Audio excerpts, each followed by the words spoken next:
2025-2026 budget meeting. You want to start in the jail? Start Jail in the budget jail. on page 18. Sure. Sounds great. All right. This budget is pretty much just salaries, just because a lot of the stuff was taken out years ago and put in jail lit. We asked for $1,000 raises for everybody. I know that's probably not going to happen, but we figured we better ask.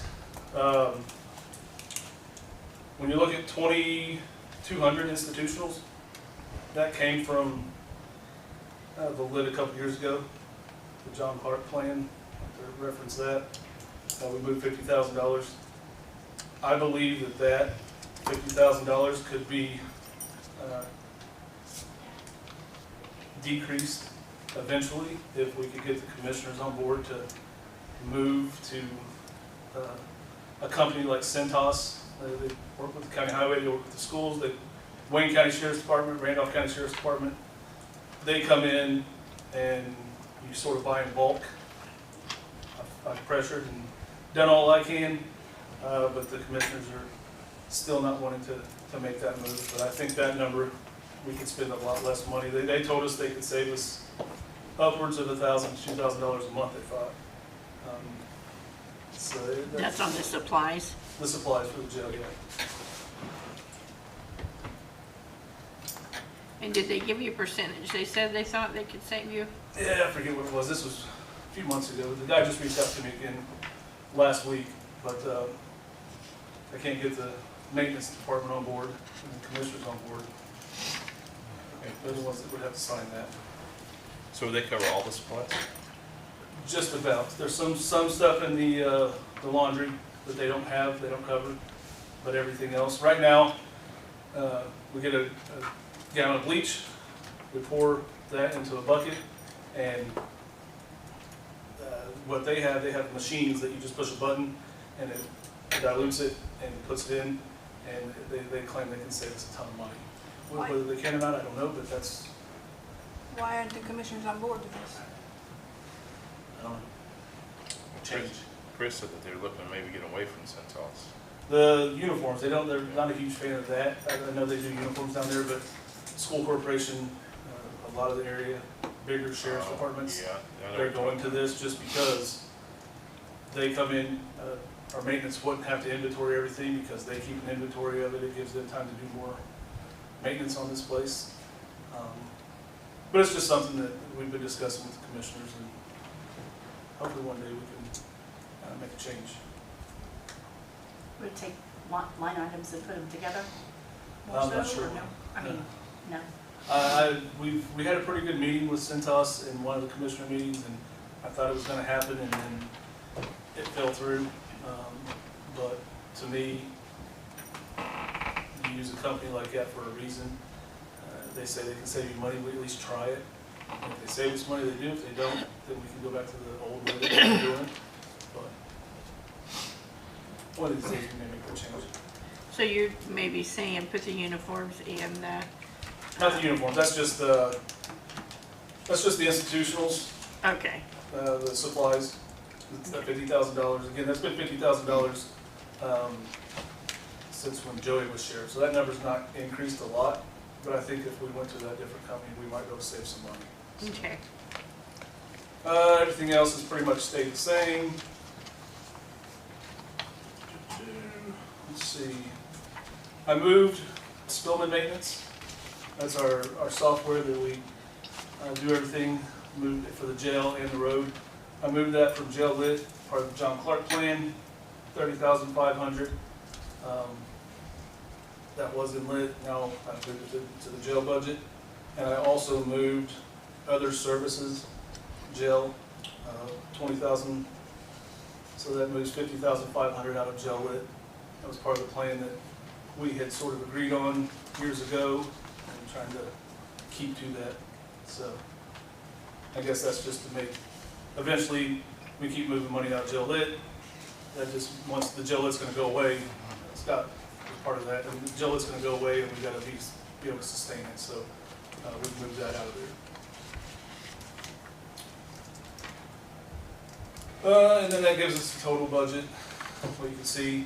I figured once you guys take the raises out, yeah, once you take the raises out, that'll just be an increase of $50,000, and that's for moving the jail lit. Any questions on the jail budget? Again, it's pretty heavy on salary, just because that jail lit was implemented to take care of everything else in the jail. As far as employee-wise, once the women's center opens, right now our jail staff is technically where the jail inspector wants it for that building. Right now we're staffed fully where we always should have been.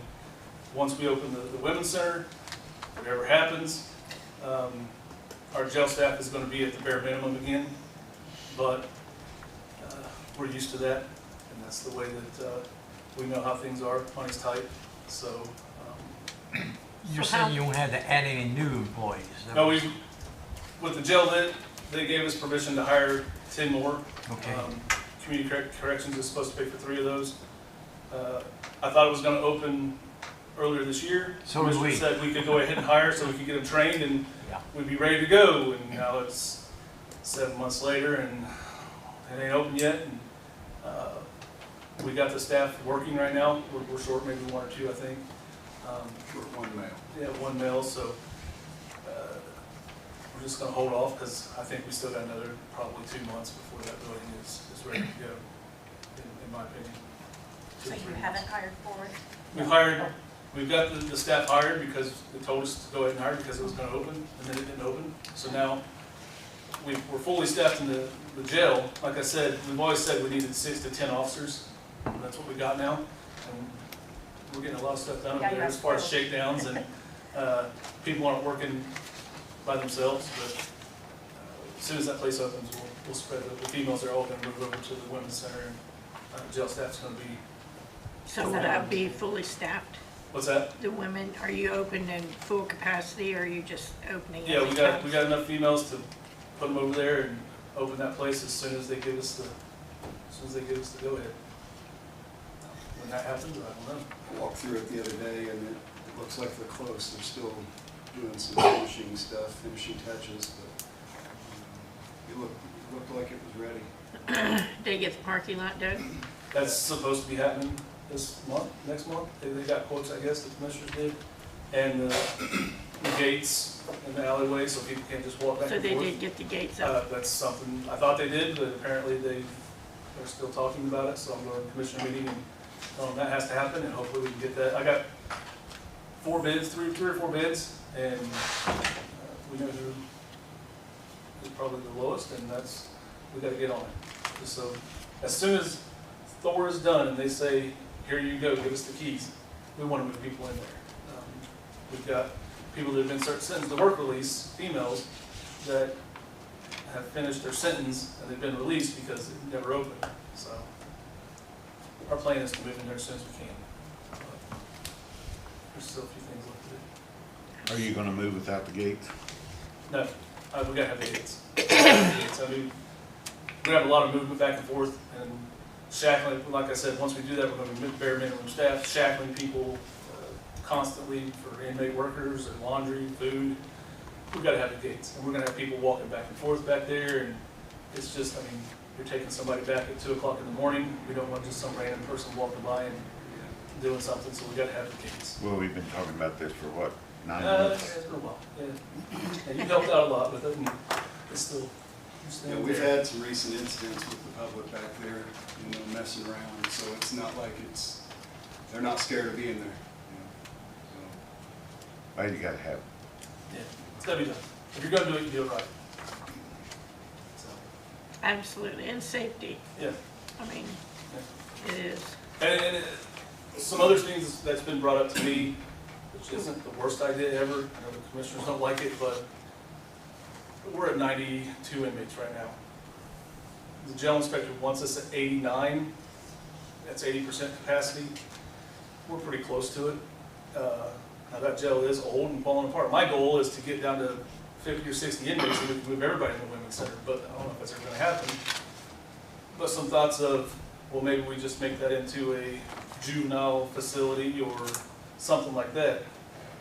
That's something. The old jail. The new jail, the new Oh, the women's new. center. We just make that into a juvenile facility because it's, That's much needed. yeah, it's, we're spending a lot of money shipping juveniles off. And Yeah. people are making a lot of money off us, so we could make a lot of money off somebody else because there's not a lot of juvenile centers around here. And that's something that if the commissioners and you guys deem that that's needed, we can make it work probably, but Definitely need to have that conversation. Yeah, because there's a staffs. lot of money that can be made off that. yeah, staffing levels and whatnot, it's Juvenile. just something we gotta discuss. Do you know how much staffing levels will change? Me and Ryan looked into it, and it's basically what we feel would be safe. So, right now, you got 2 officers that are gonna be over there. That's the minimum that you have to have. I mean, or the 2 officers is what you're supposed to have for that style of building for a jail. I don't know if you'd have to add a whole lot. There's no set, I always thought, we were always told that you have to have an officer for every 3 kids or something like that, and that's not true. I may have been true in the past, it's not true anymore. So it's something we would have to research, and I think you could do it staff that 2 or 3 people at all. That'd keep you guys at the very bare minimum, right? Yeah. Talking to Siggers, he says that if we were to open that up, he said it'd be filled before midnight. He's like, these other counties, he's like, we would fill that building before midnight. How many beds are there? 60 total. Holy 20 crap. work release and 40 for inmates. And they're charging what, $250 a bed Yeah. a day? Oh, yeah. Whoa. I know. For the juveniles. A lot of Whoa. money. DOC pays 42. Juveniles about 200 is what Siggers is paying. And that's, Yeah. you can get, he's finding them sometimes for like 150, 175, but the average rate's between 2 and 225, I think. Maybe things happen for a reason, and it slowed down, or Slow the to a finish halt. date, Yeah. I mean, So that's just something that gave us time to think about it. So, something to think about. just say you did that, say you want to make that move. How long do you think it would take to get there? Obviously, the building's gonna be done. Well, Another 6 if you years. guys allow me to work at their pace 3 or 4 years, but, I don't think you would allow that. So I think we could, between me and Siggers and the judges would probably have to be on board. It could happen fairly quick, I would think. 6 months? Oh, yeah. I'm sure there's some sort of standards that you have to abide by, just like the jail standards, but, yeah, we could start making some phone calls and figure out exactly how that would work. But again, that's a, commissioners run the buildings and they decide what the buildings are for, and that's up to them, and I know they've got their heart set on this women's center, and if that doesn't happen.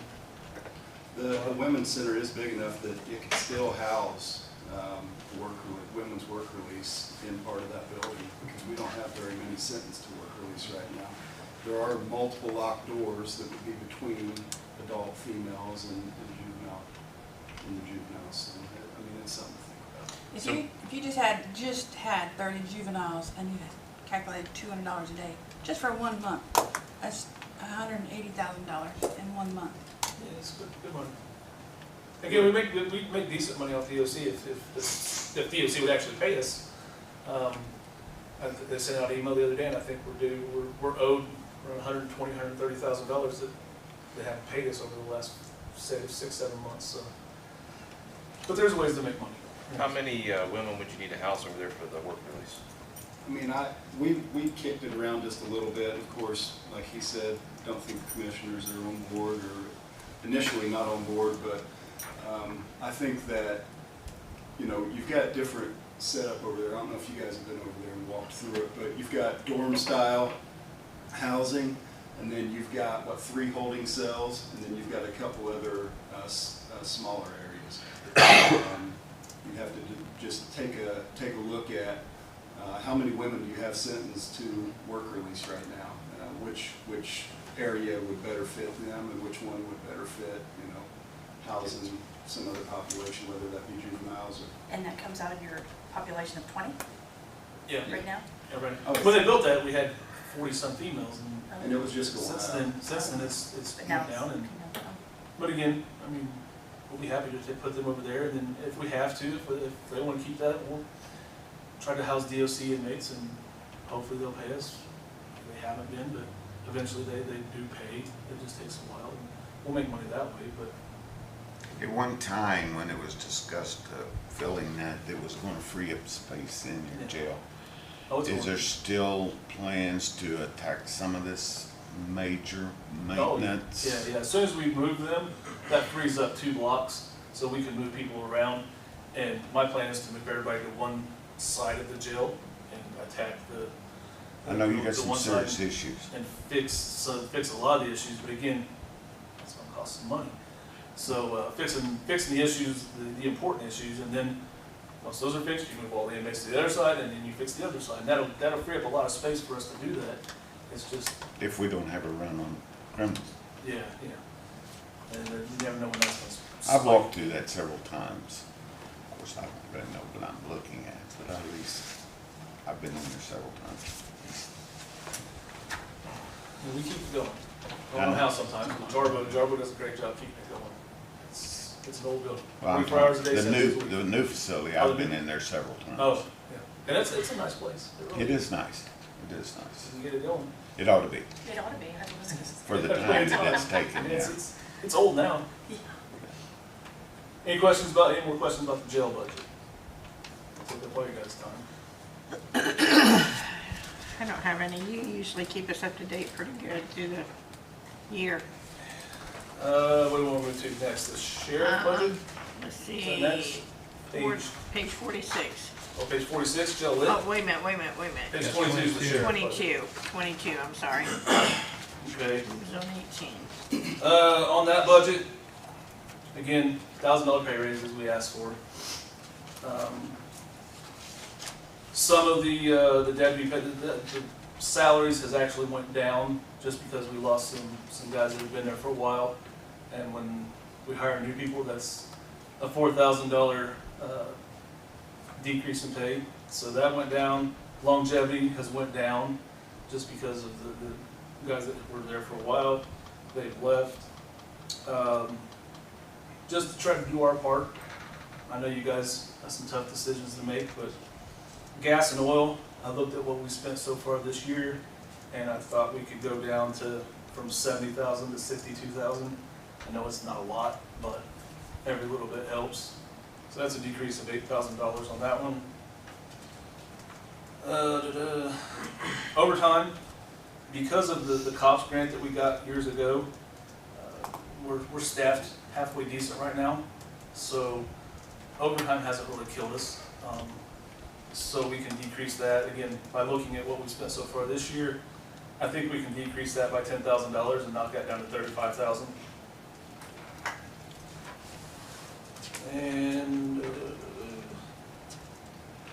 it looks like that's about it. Sheriff vehicles, again, $70,000 in there. I know that's an easy one for council to cut if they have to cut money, but we're on a rotation with our vehicles, and if we get off that rotation, we're going to be hurting.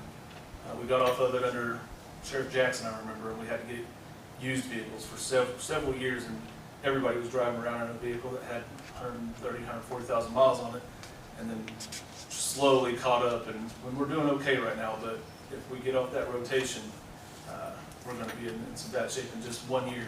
That'll hurt us, because that puts us behind, and that I like if you ever notice, me and Dan, I drive the oldest vehicles over there. I got 130,000 miles on mine, and Dan about there too. Mine barely runs. So, but we give the new guys the new vehicles, and that's the way that we want to keep it, just because they're the ones that are responding to people's houses and need to get there fast. We don't need to. So, continuing that, we need to keep that money in there just so we can keep that rotation going. And $70,000 doesn't buy 2 vehicles. It used to, but now it buys 1.5 vehicles. We got to come up with the other half, and that's usually out of some phone money that we get in our commissary account. But with those cuts, we've decreased the budget by,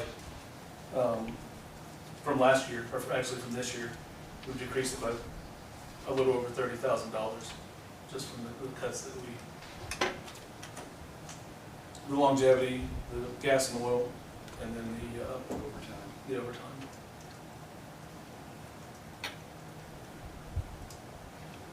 That's including the raises, right? Yeah, if you take out the raises, yeah.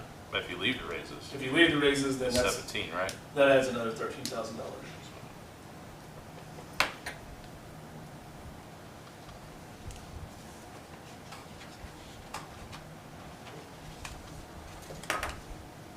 And then also 2 of those deputies, with that cops grant, one, they're basically almost paid for.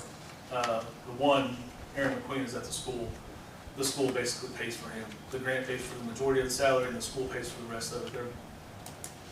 This was worked out before me, and I still don't understand it. The auditor, thank God, does, and Jolisa, but the school reimburses for his salary what the grant doesn't pay for.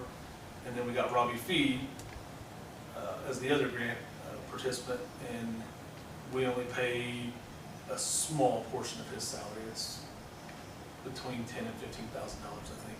So are you talking about SRO? deputy one? SRO, yeah, they're labeled SRO Deputy 1 and 2.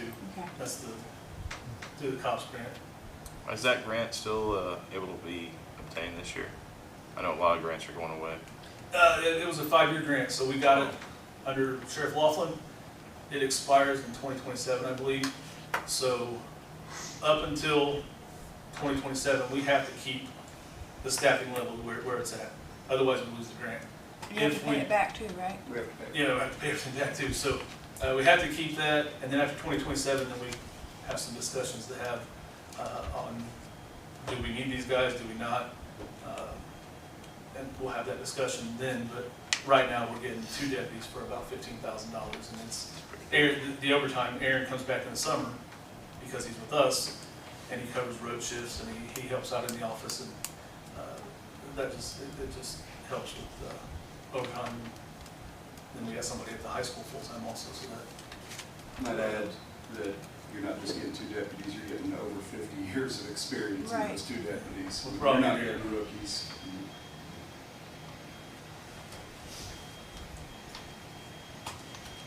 Any questions about the sheriff's budget?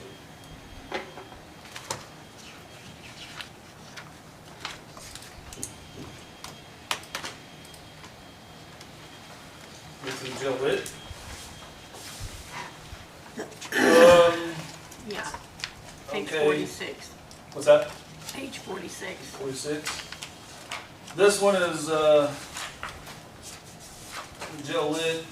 That's what most of the operating finances come out of.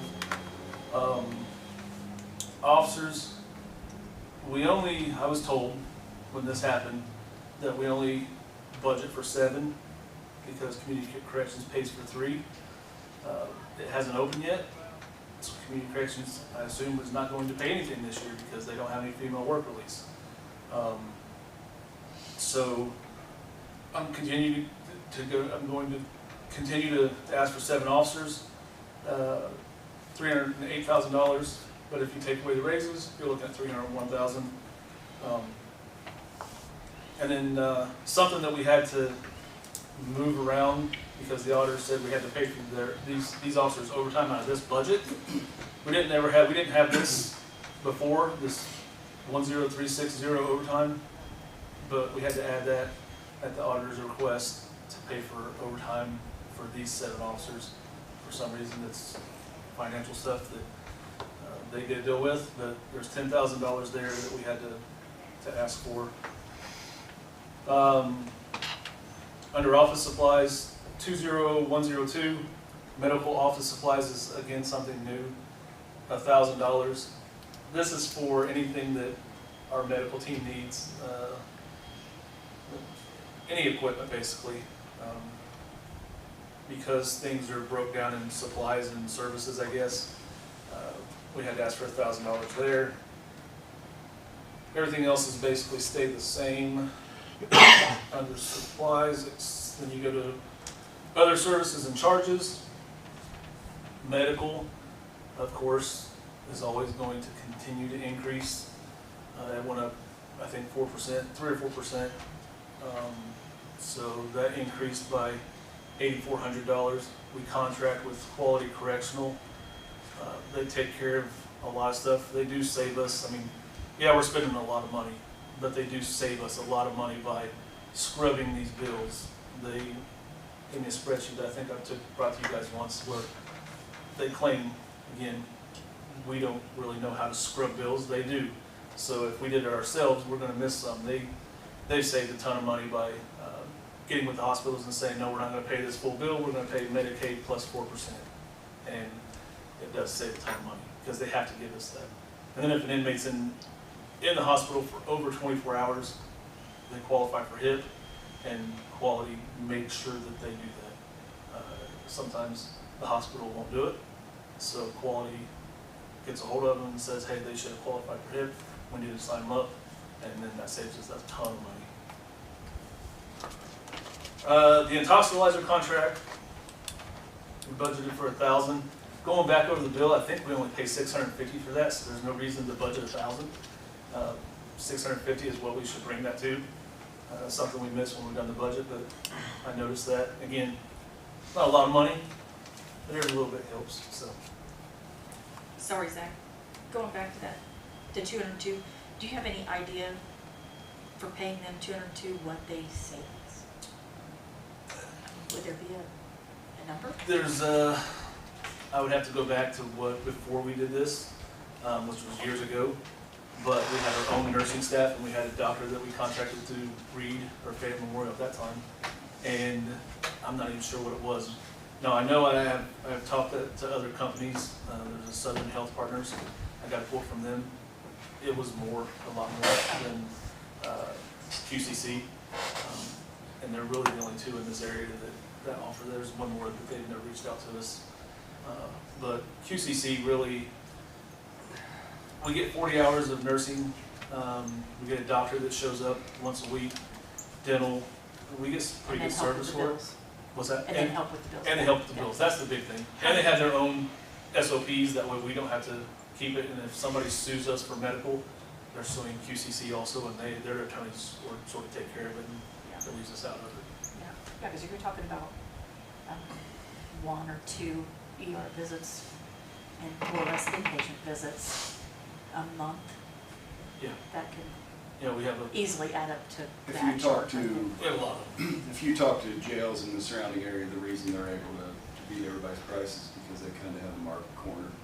You know, they're kind of the Walmart, they're the biggest. And they do some other stuff for us. They're actually over here right now training our road staff. We sat through it this morning, and our jail staff. They're training all of us. Did our annual CPR recertifications. We did a classes, they put on 3 classes for us today. They do a lot of stuff like that. Any medication passing, training, they do all that. There's a lot of stuff that they take care of. They do a lot of, if somebody needs an x-ray, instead of sending them out, they have a portable x-ray that comes in and does it just to try to save us money. Again, it's a lot of money we're spending on medical, but anytime, the CPR guy just told us that an inmate cannot have a DNR. I mean, if they have it on the outside, they come to jail and they don't want us to resuscitate them, it don't matter, we have to save them. If an inmate comes in and they haven't taken care of their diabetes for 3 years, as soon as they come to jail, we got to take care of it. So inmates usually aren't in the best of health. They abuse their bodies, and they're on a lot of medication, and they need a lot of help, and we have to take care of it. So that's why that price is so much.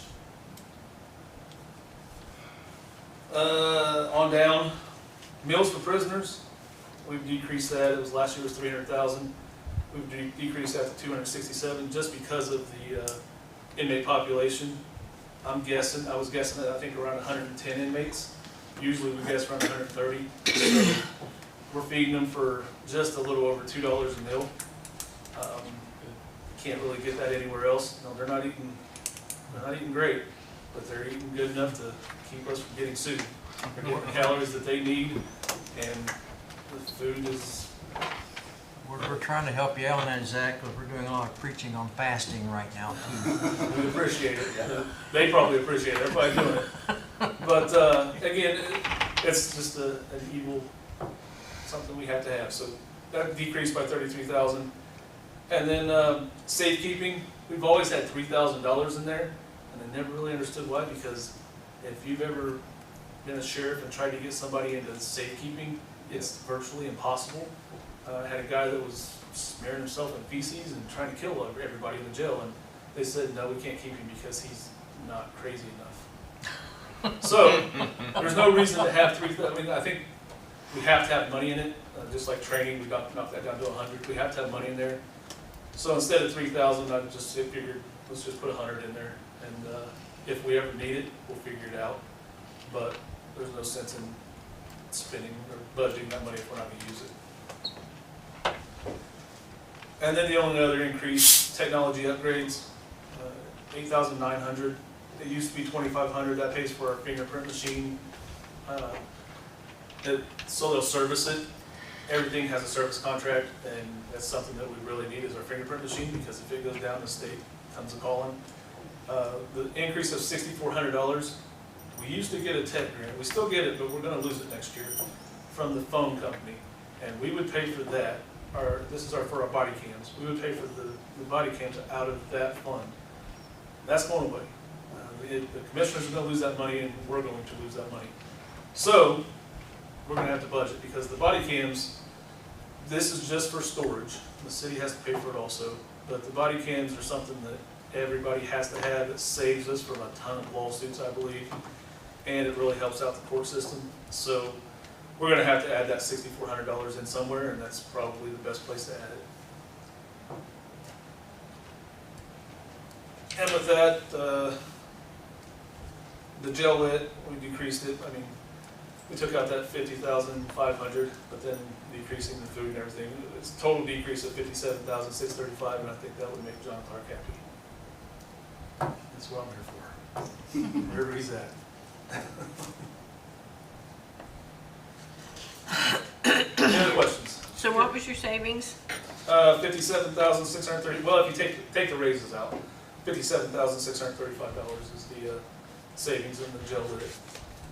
And again, if we can save any more than $50,000 a year, I think that's part of the plan. And if we can stick to that plan, I think hopefully once That's this is good. gone, we'll be okay. Last I knew, John was in Bentonville, and if he's watching this, I'm sure he's smiling. Yeah, he's happy. I remember the 1 year we didn't do it, and my lord, he wasn't happy. So your savings would offset the raises? Technically, yeah. What do you spend on postage? Because you haven't spent anything We haven't spent anything yet. I know Haley would have to answer that. I'm not sure exactly what we spend every year, but Postage, postage, yeah. yeah, it shows a $4,000 budgeted for $4,000. It shows this year we haven't spent anything. Yeah. Did we spend it last year, or 2024, I guess? Can you pull that up? Which fund would you Back spend down. that out of? on this. 301-110. Last year it shows us Just scroll spending, down. or the expenditure is just 4,000. Right here, you can see in 2024, you spent 4,000, 23, 2,000, 22, 3,000. I think they're saying that As of There's- 2025, yeah. as far as right now, they've spent zero. Yeah, Does Oh, it hit a certain time of year, or? that's a good question. I can get back with you on that one. I don't know. I'm just curious. I'll have to find out. Beth takes care of that. She's the one that orders all the. And $4,000 in stamps really don't go a long way. No. And we're sending out a ton of mail. Anytime somebody gets sued, the papers come to a process server, and then he has to mail a copy of every single piece of paper that comes into our building. So we're spending quite a bit of money on that. But I can get you, I'll find out for that.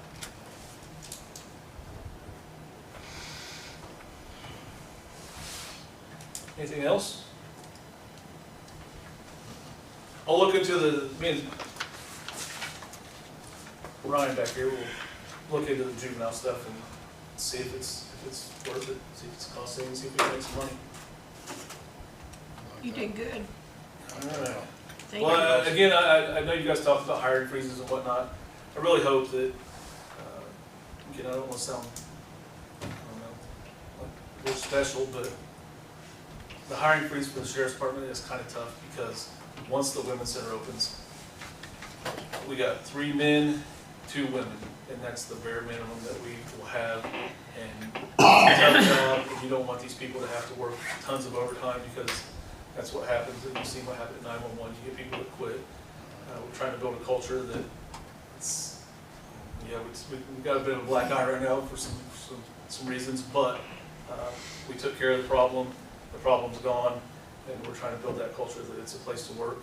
We stole somebody from Union County, we stole from somebody from the city police, because that's where they want to work with at the sheriff's department. Not only because I think we take care of them, but you guys have shown that you take care of them too, so. They still want to be over here. They still want to come over.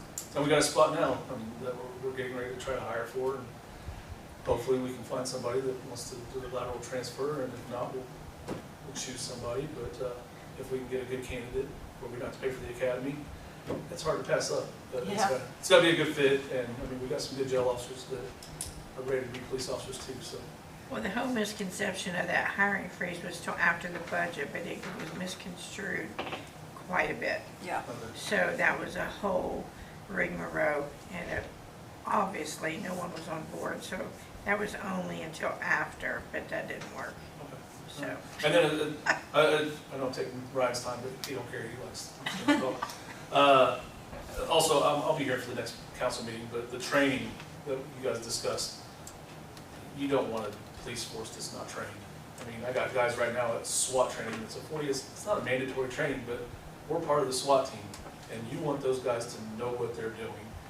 So anytime we send somebody to training, it comes out of probation user fees, citations that we write, there's a fund, it's not tax money, it's people that have paid into it, and that's the fund that we use to pay for that. So telling police officers that you only get 24 hours of mandated training it's going to be tough, because an attorney, as soon as you go to court, if you've been through the academy and what's your training, they always ask that, and we want well-trained police officers. So There's nothing worse than sitting on the stand and a defense attorney looking at you and say, "Oh, so you only did the minimum," and it makes you feel about this big.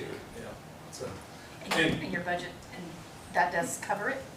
Yeah, we've never asked for money for training. Like I said, years ago when we asked for raises, you can see our training budget in the road, or the sheriff and the jail, is $100, just because there has to be something in there. But we never asked for money for training. Commissary pays for training, and the continuing education fund pays for training. So, all right. Very Nothing good. else? Thanks, folks. Very good. Thank you. Sit here and listen to you. I heard it. Feeling better? Oh, yeah. Well, hey, Ryan, you are on page first 19, 28 and 45. 28 and 45? Yeah. 19, 8, 28, 45. Okay, the general fund, I put in here, the probation salaries did not receive any kind of adjustment this year. Our salary schedule stayed the same from last year to this current year to next year. I did have some people who moved from years of experience levels into that next pay bracket, so those are the changes in there. Otherwise, it did not change at all. Those are state required pay levels. I know a couple other people have talked about today, the DOC grant kind of falling out for a lot of us. I lost quite a bit of money.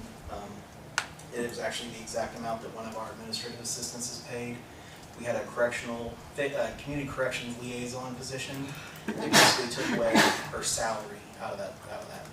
She's an extremely important member of our team. Beyond just keeping track of data for us that we're required to turn in for the state, she was also helping with our, when we have bills and everything, she was filling those out, our claims, our payroll, getting all that to the auditor's office and to whomever on time. I know the auditor's office really enjoys the lady who's in that spot in that spot right now. So I was hoping that we could find some money to try and keep her on. I wrote in for her full salary, which is on line, where is she? The secretary number 4 is $28,625. Currently, you're only paying $3,000 towards her. You were generous enough last year, you gave her a Where was that at, which line? It is line number. Secretary 4, you Yeah, said? it's 10225. Okay. Yeah, secretary number 4, I believe. last year we gave $3,000 raises. You were generous enough, you gave her that raise on top of the grant money that was paying for her. Not to jump ahead, but in the, find the Superior Court. I actually raised our contribution back to you an additional $10,000. Last year we gave $25,000. I raised it to $35,000. I was hoping we could use that money to supplement that line, even if you aren't able to keep her on full time.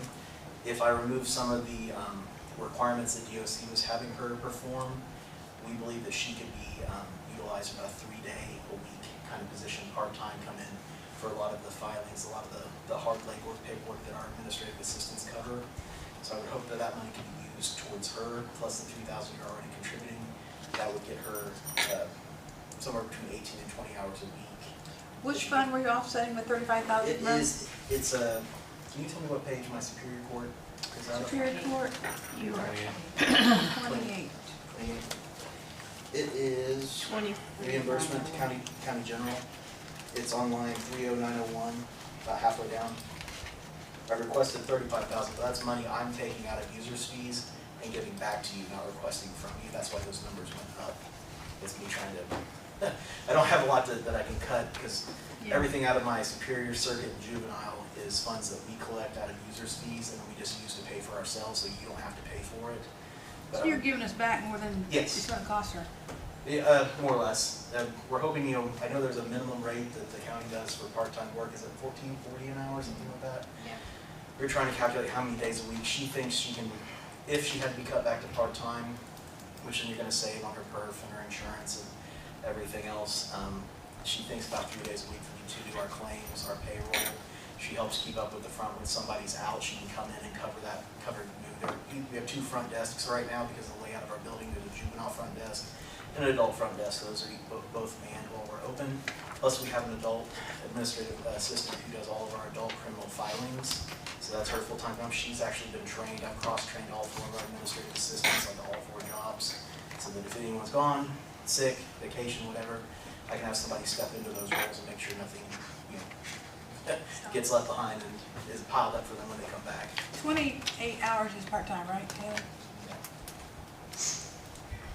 So what was that $3,000 you were getting that from? I missed that. That was money that you all gave to her last year. I just From the public safety put grant? in for a full year's salary. County I just went ahead and put that in there to show you what that would be. You were already contributing $3,000 for this year. You gave her the $3,000 raise even though she's a grant employee. Extremely generous. We really did appreciate that, because that position had only ever gotten a raise one other time, and someone else was in that position, and when that person left, that raise obviously went away and dropped back down to the starting pay. And so that really incentivized her to keep on with us. So I was just hoping we could work something out. We're running a bare bones crew. I know you've heard it all before, but our numbers right now are about double, more than double. They want our numbers to be somewhere around 40 to 60 offenders per probation officer. Right now our average is 110. Sheesh. So So now, and yours has increased too because of juvenile. yes, and that's just going up and up. And it's not even so much the number of cases, it's the intensity of the cases, the severity of the cases. I know we're kind of hit around it, what can we do as far as juvenile detention or some sort of safekeeping to kind of bring in money instead of hemorrhaging out. Darian is doing everything in her power to not detain kids. I got a phone call on Friday. A kid had taken a hammer to his dad's car, and the police wanted him detained, but that's just a property crime, so I told him no. They called us back 10 minutes later. While he's in the police station, he started kicking his mother hard in the legs and arms and everything, so we did end up having to detain him. So a lot of times they take away the choice for us when they start to become violent with who I'd have to send them home with. Even kids who fight each other, I can separate them, send them to their own homes and not detain. But it's just becoming increasingly difficult to find alternatives when these kids basically beg to be sent off. We were all prepared to send that kid home on Friday night. I'm not sure if he's still in or not. I've not had a chance to talk to him today. I assume she had a hearing for him yesterday, and then the courts would decide if he was calmed down enough to go home or not. How many kids do you have usually a year? I know ebbs and flows. You got good kids, got bad kids. At any given time on probation, Darian will have 24, 30, but then in the background, she'll have another couple dozen cases working their way through the system.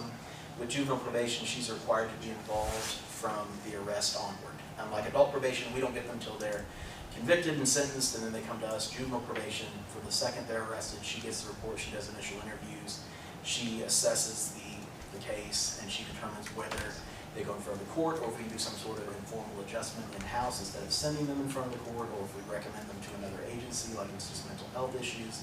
She does all of those things. So she's working with more kids than she ever gets credit for, because a lot of those, she will actually say, okay, well, you're 15 and you got into a fight at school, do you really need a criminal record for this? No.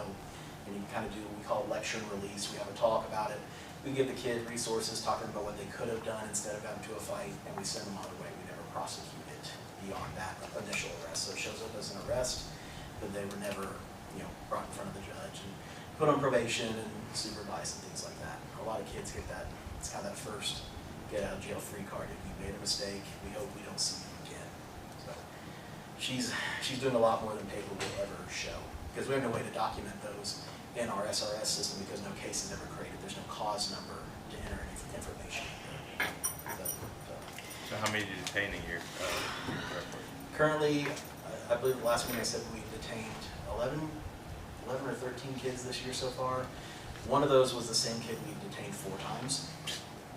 So that kind of skews the numbers a little bit. So it's usually, less than 24 kids, over the course of a year. And how long are their stays usually? Anywhere from, it can be 1 day or months. It just depends on the severity of their crime, what alternatives we have for them. Are their parents able and willing to take them back? Are they psychologically well enough to be released back into the public? Are they safe enough to be released back into the public? I can put them on ankle bracelets, and that's way cheaper. It just costs us a few dollars a day instead of, $225 over But they cut them off, right? But they cut them off, or if their crime is against a member of their own family and they're back in the home, all an ankle bracelet tells me is that you're there, not that you're not hurting someone. So it's kind of a risk-reward situation on who you let out and when you let them out. A lot of kids are waiting for psychological evaluations. I know Judge Brandstedter's court goes through a lot of that money for the adults. Same thing with the kids, except for the state pays for those. If we can find it and get it approved by DCS, DCS pays for their psych evals in the juvenile system. It's the same with their treatment facilities. If the child is placed, Fayette County doesn't have to pay for those. Those come from DCS. And that's a huge relief. Some of those places are $900 a day or more, and they'll be there for 6 months to a year. And we couldn't afford to send anyone. We send probably about the same dozen kids or more a year. So what I'm really getting at is, Yeah. let's say we start a juvenile detention center. Yeah. How much do you think you could save by not sending them away? Well, it's kind of hard to say. Just we'd obviously ballpark. we'd save more than our detention fees, because we're not going to have, say it's 20 beds like you kind of suggested. We would have only, it depends on how many days we used, 137 days worth, I think, is that what I brought to the council? I didn't bring that. Something like that. You multiply that by 225, you're saving that right off the bat, which is over 65,000, I think, so far as what we spent this year. But then you have to subtract that from how much you're going to pay the staff. You're going to have to hire. If it goes to that, it's going to have male and female staff, because you'll have to have sex-specific staff to guard the children. You are going to have to hopefully keep more kids from other counties in there than there are Fayette County kids, at least to break even. You want that to be even, so that what you're spending, a bed that a child from Fayette County occupies is a bed that somebody who would pay cannot. So the goal would be have way less Fayette County kids in there than adult. I mean, you would save the detention money and maybe make something, but there's a lot to do that. There's 281 standards for a juvenile detention facility. I looked it up. I sent Sheriff Jones a link. Probably, yeah. Yeah. 281? 281 standards you have to meet. Yeah, it's intense. It's because it's kids. I mean, it's just like anything else. It's basically all of the jail standards, but elevated a little bit. There is something in there. The only thing that really concerns me is it does say that if there are other types of incarceration on your facility, the juvenile facility has to be separate and self-contained. So it couldn't be unless that definition means locked doors, hallways separating it, it would have to be its own building. That's my only concern, is what I saw, since I started looking it back up before lunch today when Chef Jones called me. It also, you have to remember, you have to provide adequate square footage for children. You have to provide outdoor space for them to be able to exercise in sunlight. You have to provide schooling. Yeah, it obviously makes money because none of these places close unless there's a huge scandal or they're just completely mismanaged. But it's a lot of work. It would be its own entity. You know, it would need its own director, its own staff to make sure it's keeping up with that. Now, you said schooling. Would the school corporation have to provide schooling, and then? Generally what we have done in the past is that we reach out to our school corporation. That school corporation sends the material to the detention center. So it would be vice versa. If we detain a kid who's originally from Muncie, which I don't know why they have their own place, that school corporation would say, this is where this child is, and provide some sort of work for them to do. There's also online terminals that you can kind of set up for that. I know a lot of places it's just computer ranks that the kids work at a lot of the days. All that has to be supervised or it won't get done. Correct. And they come down and they audit it yearly, because, and you're audited not only by DOC, but DCS would come down and audit the facility as well, because it's housing juveniles. Would that be one teacher's say? You could probably get by with one teacher, because I mean, at any given time, let's say you had 20 kids, my wife's a school teacher, she has more than 20 kids on a usual basis. It's just each kid's gonna have his own, his own agenda for the day. Those are more rulable kids. Yes, that's, maybe. They make a program though where you can have a computer, you can see everybody else's computer screen. Yeah. I see. And you can actually shut it down if you're not doing whatever. I see. So yeah, I mean, it's. But it's then worth you looking have an into. investment in all that equipment. Yeah. Maybe. Chromebooks are cheap, get a handful of Chromebooks that the kids can get into. You have them locked down, Michael. So only does the one program and keep an eye on it, hopefully. But you guys could crunch the numbers and see what you come Yeah, up with.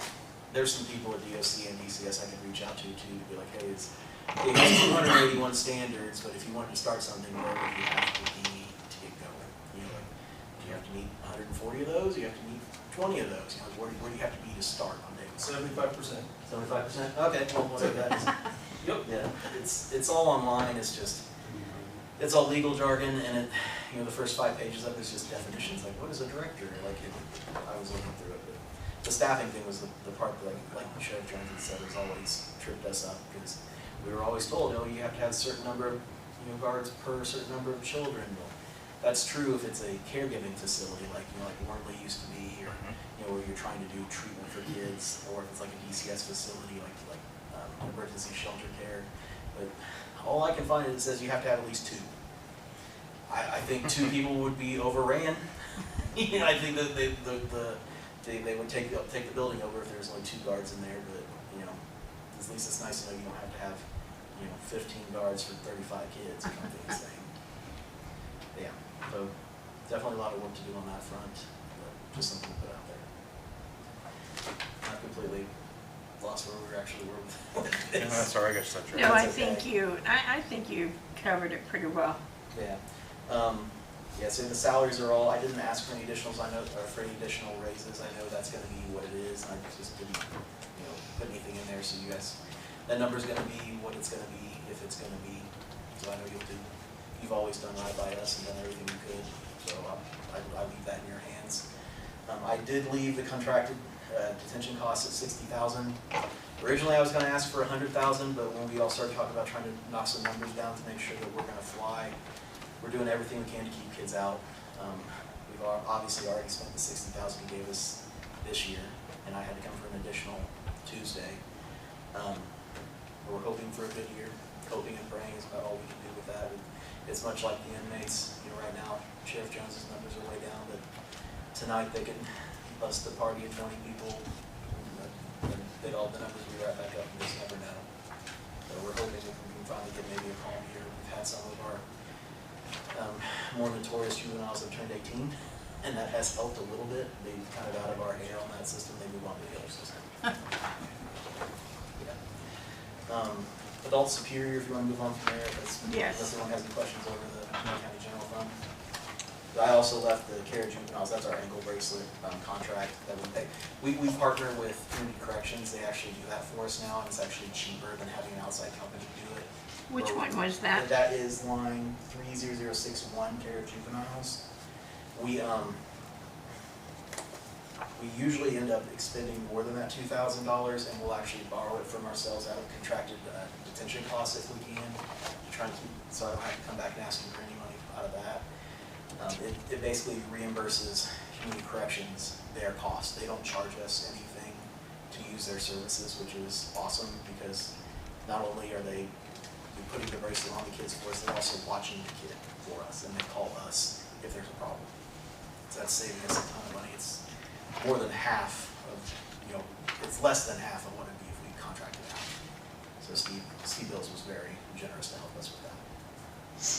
Okay, for adult superior, I've tried to leave everything about where it is. Office supplies and supplies. I had to condense some of my lines down when we got the new forms for this. There was a lot of lines that we'd never used before, and I ended up deleting them. We have 25, but here we are.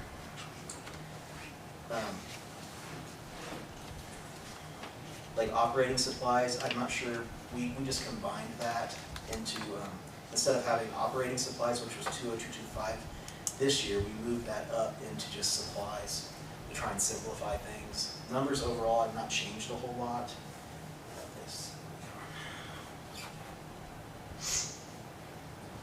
We always try to keep things about the same, like maintenance supplies, office furniture. I've kept those all about the same. That seems to be about, office furniture seems about once a year, a leg falls off a chair, a desk breaks completely in half, something crazy happens and we end up trying to replace it.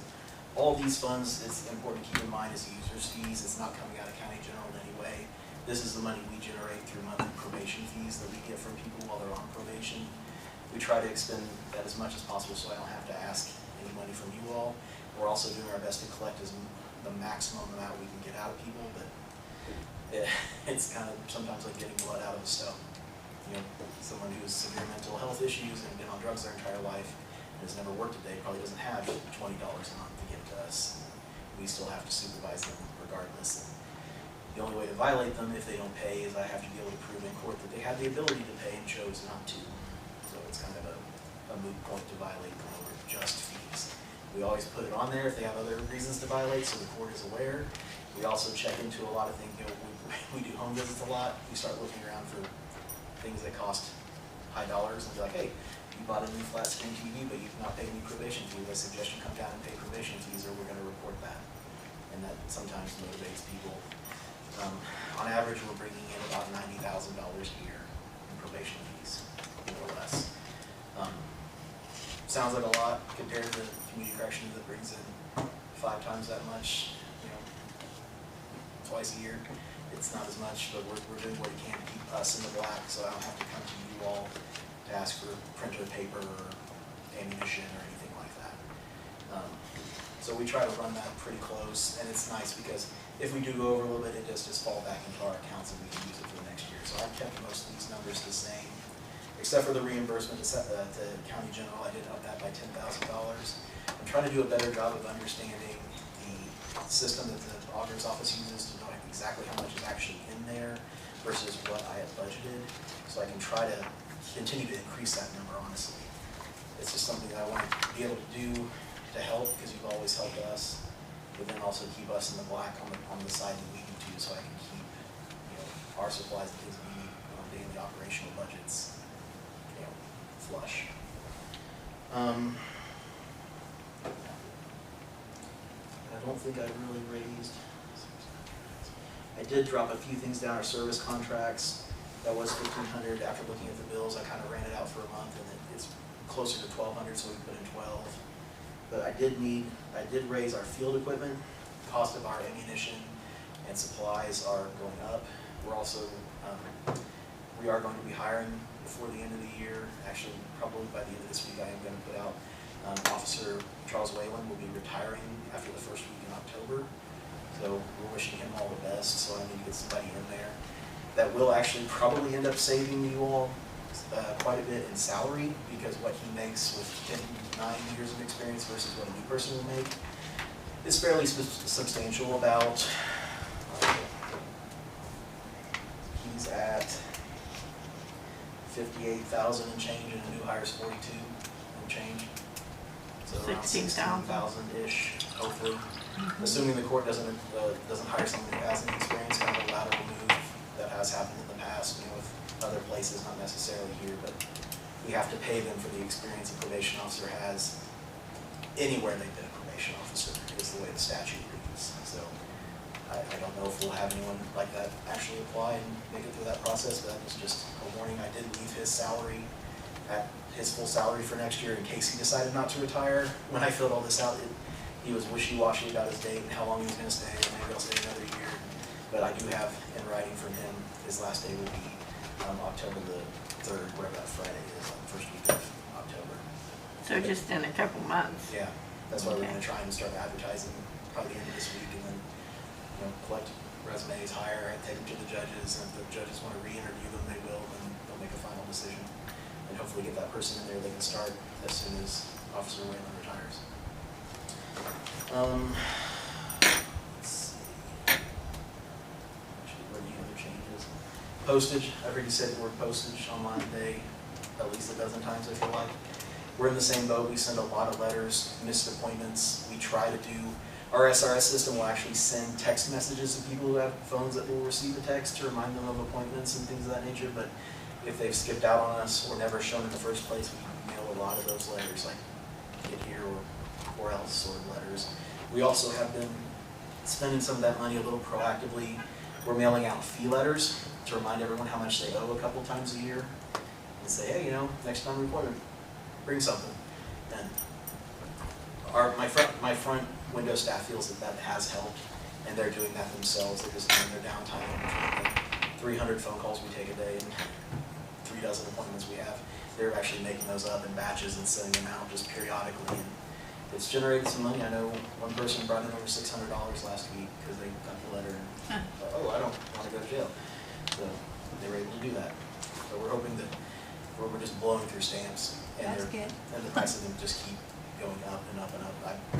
I had no clue what a stamp costs. I don't mail anything, and they brought that to me, and I think I remember it being 19 cents. And they apparently not been there for a very long time. I pay everything online, so I don't worry about mailing stuff in. Any other questions over Superior's budget? Okay. Okay, juvenile.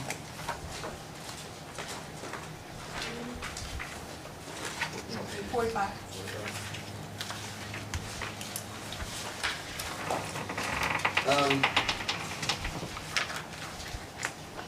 Right now, the only thing we really pay out of juvenile is our technology. It's our Verizon bill. We have 2 lines on that, and it's Darian's phone. She's on call 24/7 technically, and then we have a smart tablet that has data on it that we can use when we're in the field to look people's information up, do things like that when we need to. I put in 1,200. That's about, it's a little more than what we'll actually need, but I'd like to leave that one just a little bit high. If she were to break her phone, with the government contracts, you just basically have to pay the full price of the phone on the very first bill, and then you get a new phone, but our monthly fee is a third of what it would be. So I like to leave extra money in there just in case we have to replace her phone if something were to happen to her, which she had the same phone for 4 or 5 years now, so it'll probably, this will be the year it'll probably short out on her or something. Other than that, that fund, that's another blood out of the stone. The kids don't generally work. We get a little bit of money and court costs and fees out of their parents if the parents are involved and not incarcerated themselves and things of that nature. But it's not something we collect a lot of money on usually. The older kids, Darian likes them to get jobs and then says, "Oh, you're working at Wendy's, you can just walk that paycheck over here." And she's had quite a bit of success with that, but we don't collect a whole lot, a couple $1,000s a year maybe. So we try not to spend too much out there because it will run out Everybody fast. counts. Yep. Then we have adult circuit. What page is this?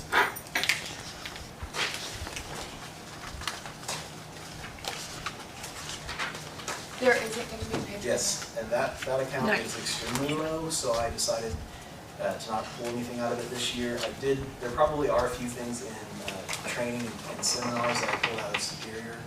Superior Court just has high volume, all the misdemeanor cases get sent to probation, we handle around 1,100 different cases a year, usually individual persons. And I'd say 75% of them at least come out of Superior Court for the majority as far as adult cases go. So we have much more money in that fund, so I decided to pull everything out of Superior this year instead of Circuit and try to give that fund some time to build back up. A lot of the times people come to probation out of a Circuit Court case, they've been in prison for years and years and years, and then it's very hard for them to find work. Or they come out and they immediately violate their probation and we didn't have any time to try and get money out of them anyhow. I've seen them violate as quickly as 72 hours after leaving prison for a decade, so it doesn't generate a lot of money. That's kind of those are the hardcore cases. You know, people will be in prison for 10 years for dealing or burglary or something and come out to 5 or 6 more years of probation. And they just don't see any hope, so they just throw up their hands and do what they do. All right. Anything else before I go? I know it's a lot of money, but we're still always want to pitch this. We're your cheapest option for the justice system at the end. Costs $37 a day to have someone in jail. 42. $42. $4.90 to have them on probation. Like that. Just volume wise, we just do so much. It looks, it's a huge amount of money, but comparatively, it's still your biggest savings. If you have to prosecute somebody and do something with them, that's why the majority of the cases come to us. It's also less restrictive on their freedom. We don't pay medical for the people on probation because they are free and on the streets, so we don't have to worry about that kind of stuff. I know it's a huge expense for you all. So that's just something to chew on. We're still the cheapest option compared to anything else. Okay. Very good. Thank you. Thank you, Thank you, guys. Ryan. Thank you, Zach. I guess. And thank you. Bye.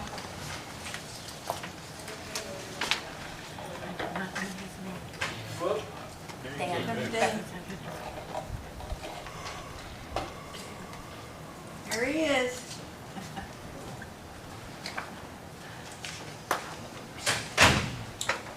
All eyes on this area, huh? Have a seat, Dave.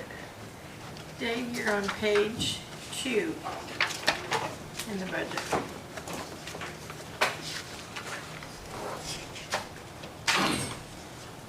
Morning. Afternoon.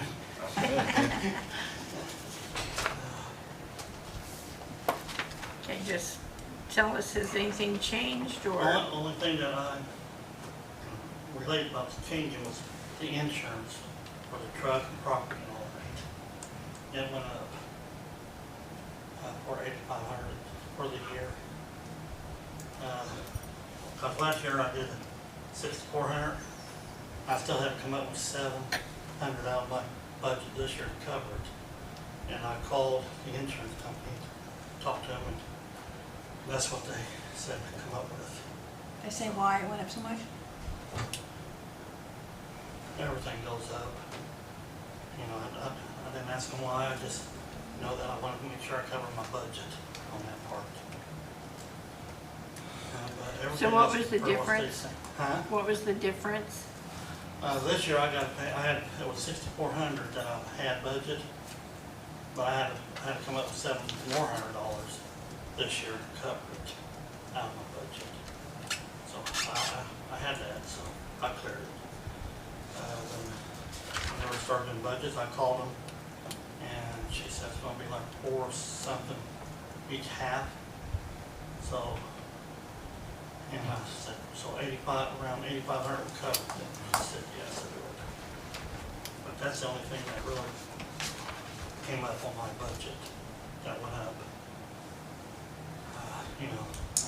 With our spade and neutering, I've been taking money out of the donations to cover that. And I am gonna have to come back and see you guys.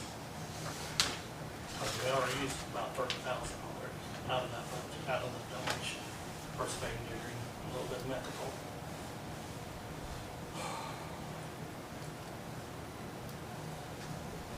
But everything else pretty well stays the same.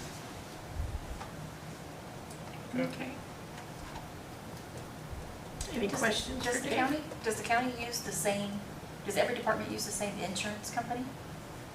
Or do they use different ones? Wilson, Wilson Myers, Same way. I think it is. Am I thinking right, Haley? It's Wilson Myers. Yeah. All of them. I believe all of them, but you might ask James for like your. Yeah, because,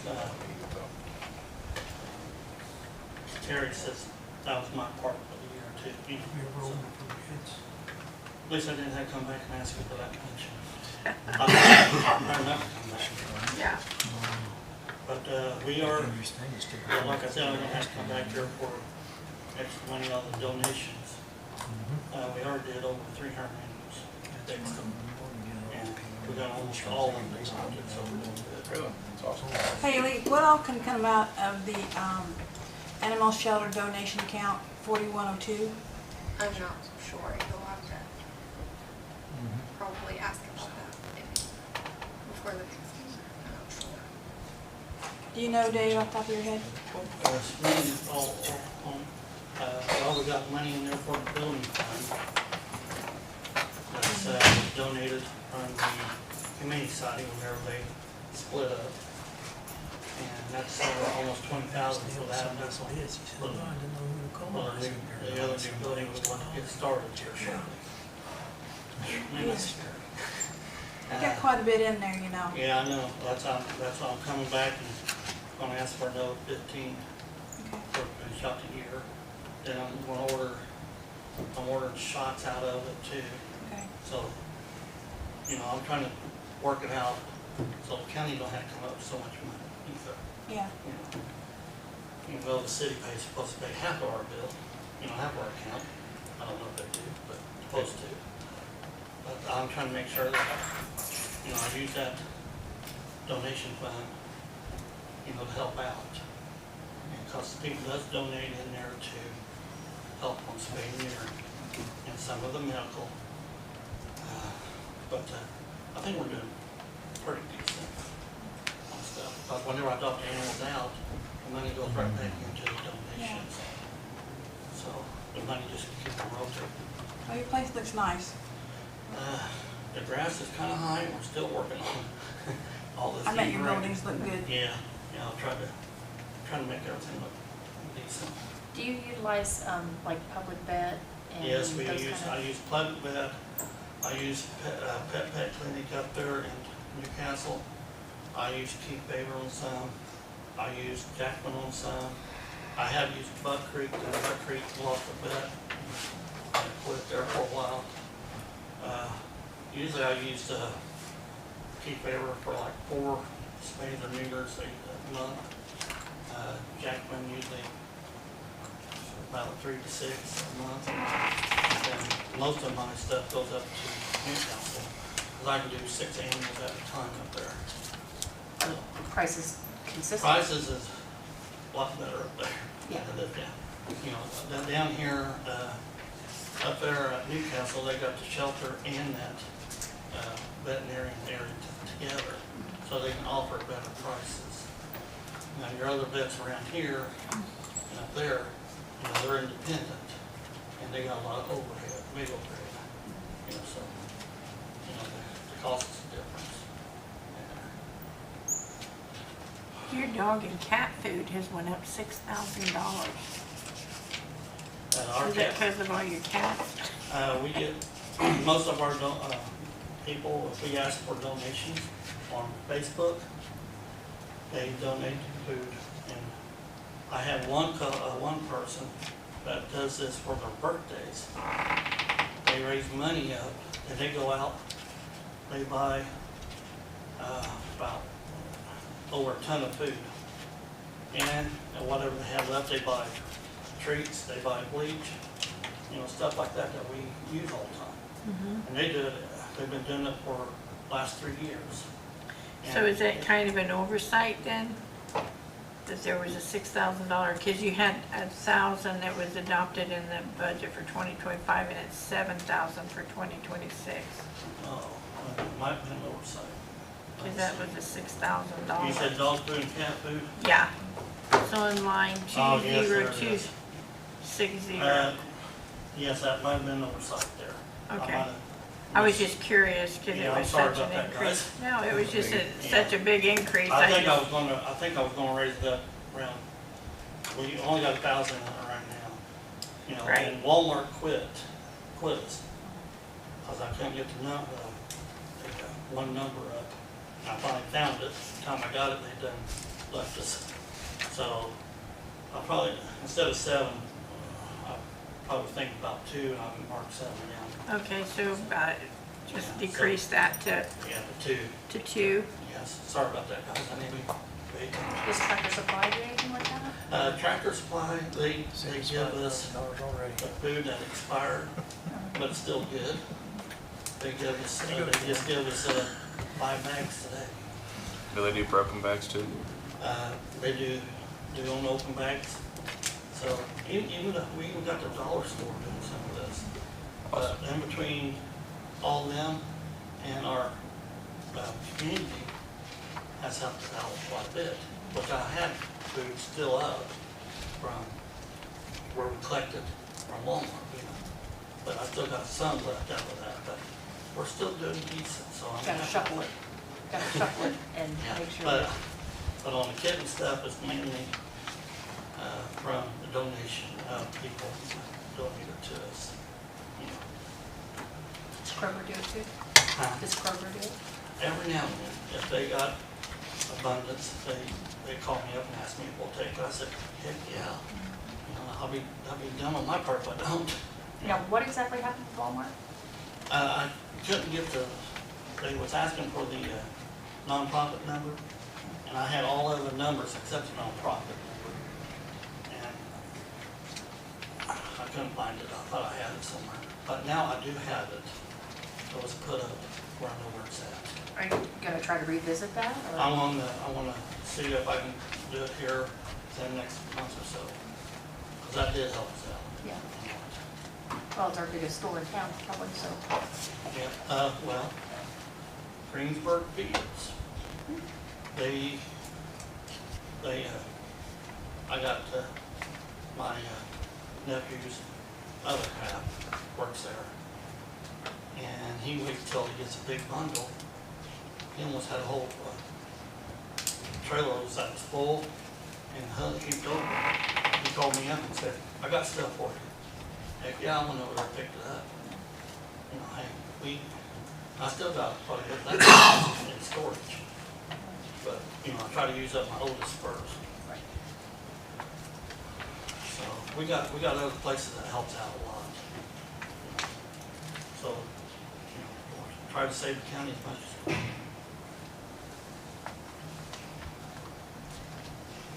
Are there any other questions for Dave? You're doing a good job, Dave. Thank Thanks, you. Dave. Thanks, Dave. Okay. Okay. I'm getting a lot easier on this, ain't I? And you know From the that. first time we came in here. You never quit.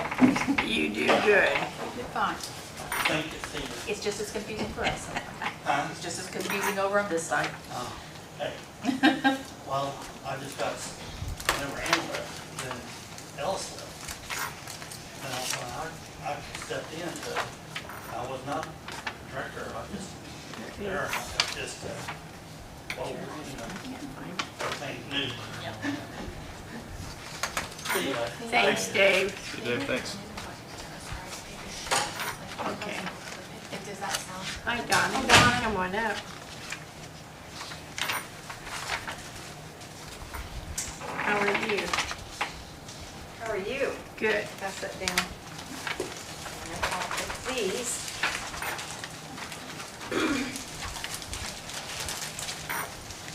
Wow, we get a goodie bag. Oh, you do. That's a pretty bag too.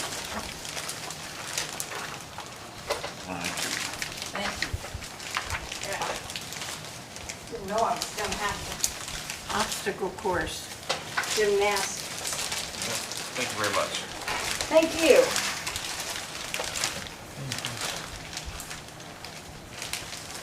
That's my friend Bob. Thank you. Well, he had to have his gallbladder out, so he's a little bit lighter than he was. You know, a little bit else. Yeah, tell him I said hello. I will. So that's what we give out to visitors. And I thought I'd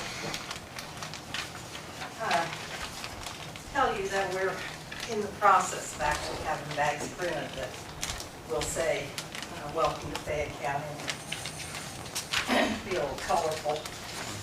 But we had to make do with those. So you all have a copy of our budget. And,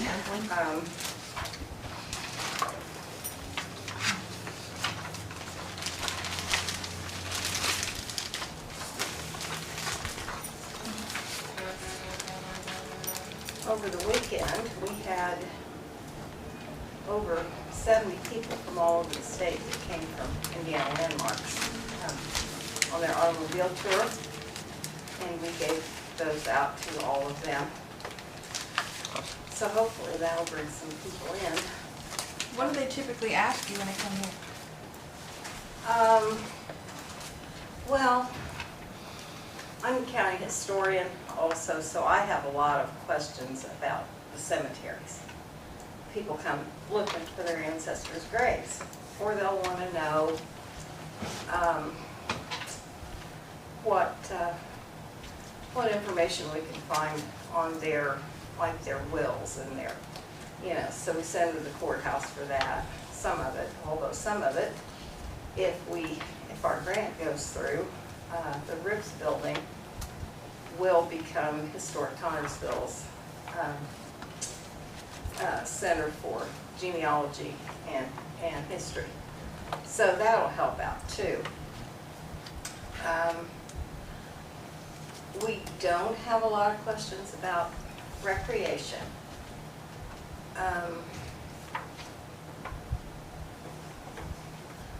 Most people come here for the history, or the train, which is also history. Yeah. So, yeah, we just kind of do the best we can. And all of those people were here because they were landmarks, Automobile Club. So they went to, we arranged for them to go to the McFarland House, and the Anstead House that's just been, that's Max's old house, it's just been bought by a couple from Indianapolis. Very nice people, very history-minded, very focused on becoming part of the community, which I'm tickled to death about. They came to the courthouse, and Dale and Rick Lemon took them up to see the mural and showed them the historic photos that are in the hallway and talked to them about all that. Canal House Museum, and they went to the G-Body plant up there, which started out to be the Anstead Axle and Spring Company. So they were essentially an automotive group, but they really enjoyed the rest of it too. Good. So it's great when we can kind of all work together, and a lot of them were really amazed by the murals upstairs, and of course that just makes me happy too. So this year we're concentrating on the let's see what we call that. I can never remember the name of semi-quincentennial, which is the 250th birthday of the United States. So we're going to be concentrating on that, and on here, this is the Welcome Center sign that's going to go on the museum, so that we can maybe sell some merchandise. We already offer all of those brochures in the museum. So, and out here at the kiosk, but we're going to have another display of them on the porch at the museum. And on weekends, of course, somebody will be there to talk to them. I'm still trying to get the railroad to take part and be the other welcome center, so that they could take care of weekdays, we could take care of weekends, especially in the winter. They're only open during the week, and we're only open on the weekends. So that would give us 7-day coverage, year round. for people to come in and visit and get information. You're talking about the building that's adjacent to the parking lot? Or are you talking about For that? the genealogy center, but the railroad, No, the railroad, I mean, Their so depot. what happens over there during the week? their office is open. Okay. In the summer, it's open all week. In the winter, it's only open weekdays. We're only open weekends, so that would give us some place for people to go every day of the week. So that would be a good thing. And we'll keep working with them. We recently purchased a video camera, and we're working with a high school student to do videos of all of the, Art Association, Canal House, Courthouse. And we're hoping to put them on YouTube so that we can bring in some more people. And the cemeteries. And by the way, I have the cemetery stuff too, because, but I'll explain that when I'm done. So, anybody got any questions about? What do you know about tunnels in Connersville? The reason I asked the question, because my profession was real estate appraising, and I was doing one up on 10th Street, and he had a big opening in his basement, and I said, what in the world is that? He said, that goes to the courthouse. I said, are you kidding me? Have you ever heard of anything like that? No. I found it fascinating. How many tunnels do we have going to our courthouse in Fayette County? I don't know if I believe that. I mean, we used to. I didn't go in it. I wasn't going to find out what was in there. We used to hear stories about, tunnels from here to the old jail. Mm-hmm. I don't know if that was true or not. It's but- probably dug in jail. Well, maybe you just need to point me to that place and see, I ain't scared. I'll go try to go. We don't want to lose you. Well, anybody can be replaced. So.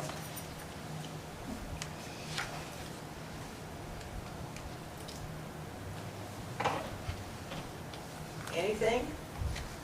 All right. How many visitors you get in a year? We think probably 1,500.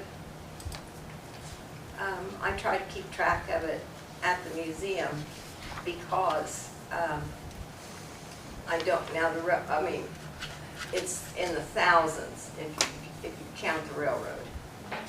But until we can somehow get the railroad to understand that they need to promote everything.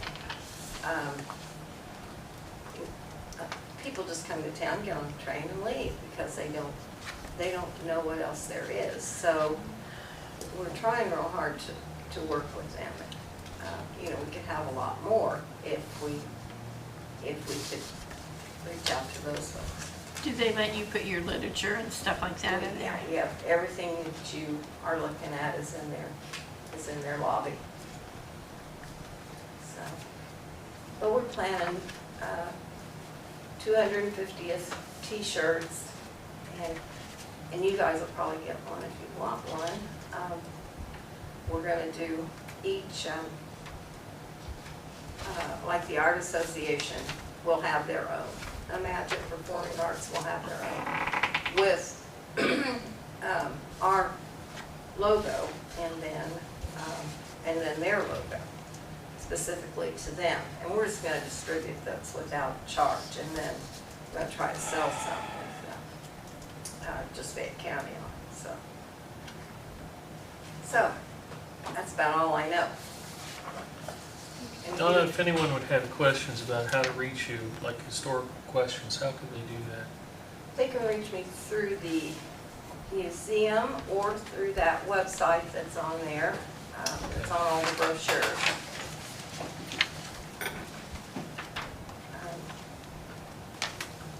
Tourism website. HistoricConnersville.org. Yeah.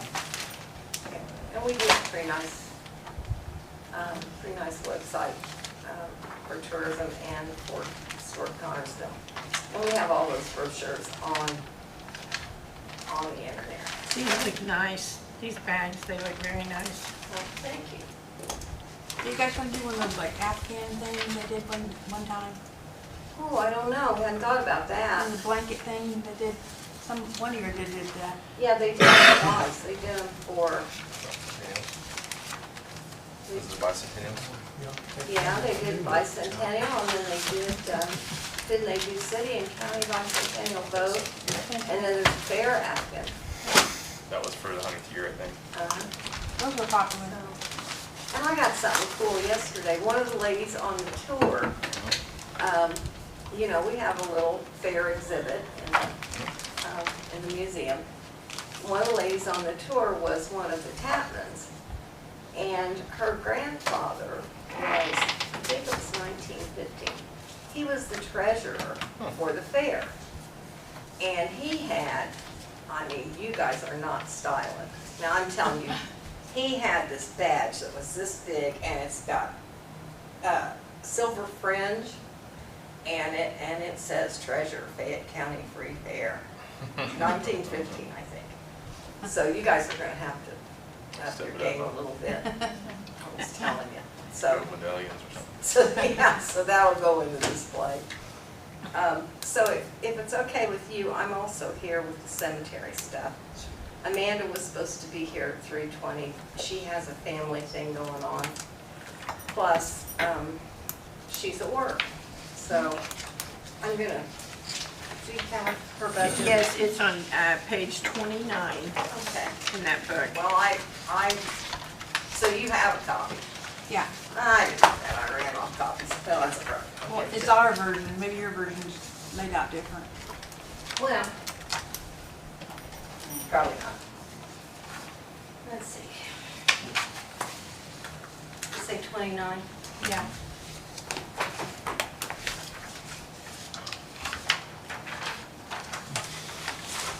Just to throw a little humor on this, one of the first one of these I sit in, you present a budget on cemeteries, and there was a line item for advertising. I said, since when do you advertise for a cemetery? Yeah. It wasn't much, it'd be $50, but I'm going, advertising for a cemetery seems kind of humorous. Well, we have advertised for the cemeteries. The tourism's done it. You've got a brochure in there that, that looks like the same thing I I want to do. So, Yeah, I think it's the very same thing as it was last year. pretty much. And I'll tell you, we came before commissioners, and we did apply for a grant. Won't hear probably for another week and a half. But we're working with tourism, and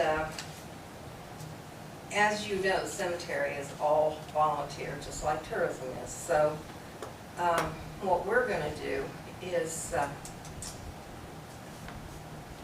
tourism's going to utilize that camera. If we get that grant, it is for Union Chapel Cemetery, which is south of the Triangle. It's right next to, well, you can find it on your map, as a matter of fact, but it's right next to where Shorty Seiler had his body shop. There's a Revolutionary soldier buried there. And needs a lot of work.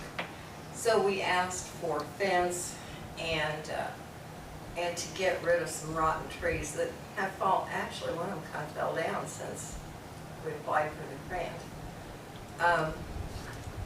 So hopefully, if they give us that grant, there'll be some money in there for repairs, for not having repairs done, but for the supplies that we use to repair stones and to clean them, because the cleaning agent is really expensive, and we asked for quite a bit of it. With the thought that if we can, utilize that video to get the attention of people in the county, maybe we'll get some more volunteers. And what we'd like to do is start, okay, this is how this cemetery looks now, it's terrible.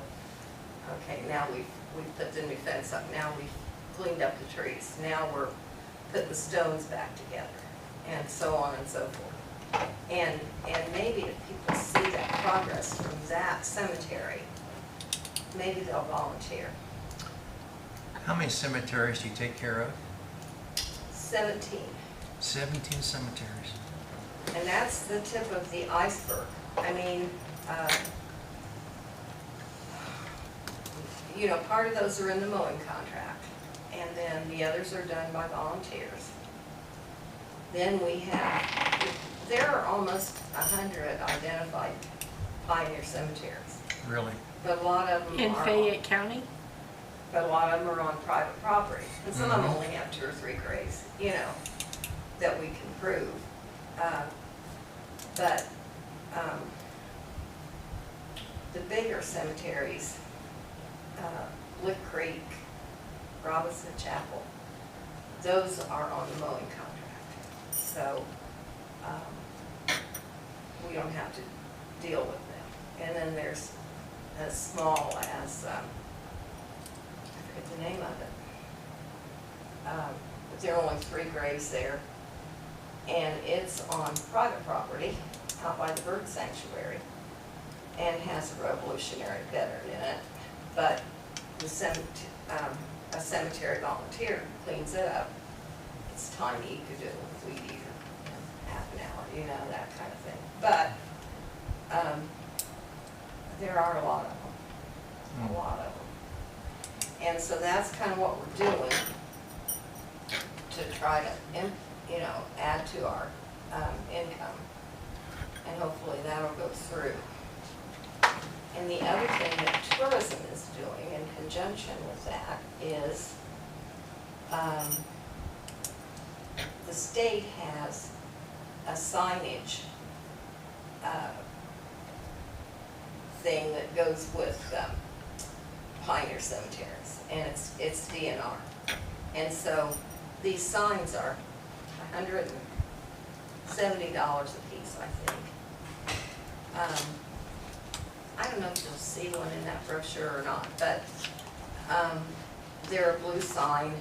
They tell the name of the cemetery, when the first burial was, and so on and so forth. And so tourism is paying for enough of those to go at every roadside cemetery, which is less than 20, I don't remember how many.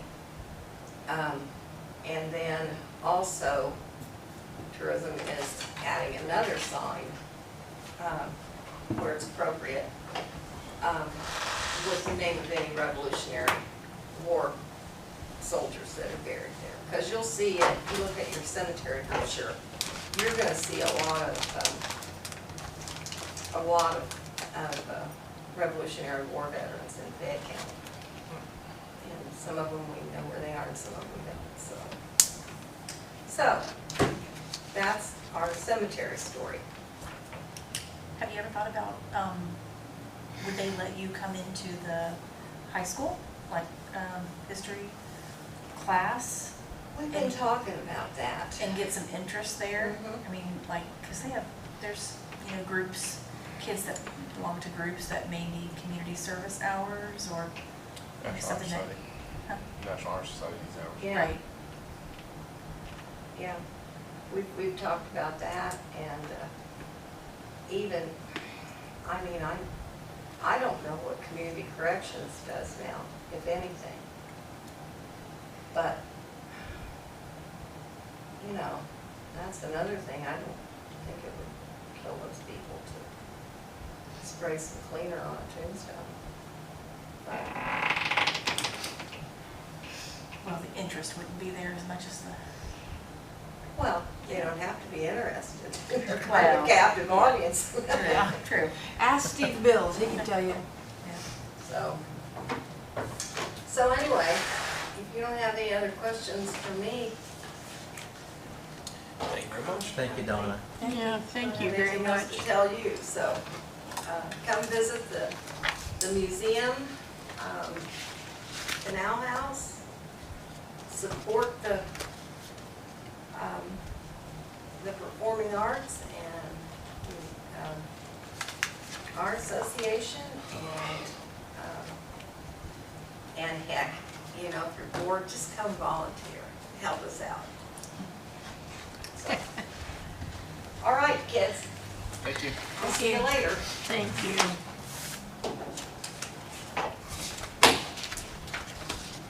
You're up, Judge. Come Your on Honor. up, Judge Free. How are you? Hey, well, Good. Good day, bad day? Good. not every day. Somebody was a little saucy in court this morning. I thought I was gonna have to hold somebody in contempt, but I didn't. You're on page 24.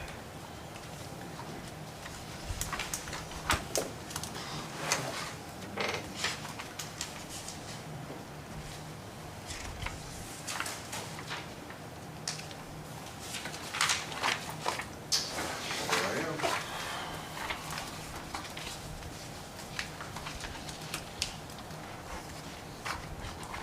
Do you have any grants or anything that you lost any funding or anything? Off this budget, not on this budget, I mean, drug court, we lost 15% from our drug court grant, Did you? but I've not asked for, mercifully to you guys, I've not asked for you to pick that up. I think I'd probably be able to get it anyway, so I just thought I'd skip that. But not from regular court operations, but that specialty grant, just Right. for drug court, I did lose 15% on that.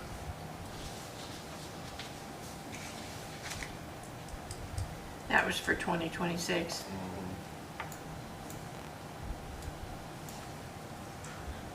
I think we're gonna be able to handle that with fees. We're trying to grow the program, and we'll have more people means more fees, and so I think we're gonna be all right. But we just won't have as much slack as we used to. Right. But I think it's not gonna stop us, we're not shutting it down. That's good. That's good. It's not a killer, but Good. it hurts, but not a killer. Those fees add up. Well, yeah, good thing. If they'd have done this in the first year or two of the program, when we just had a few people in there as we're building up, there wasn't any fees, that would have been the end of us. Yeah.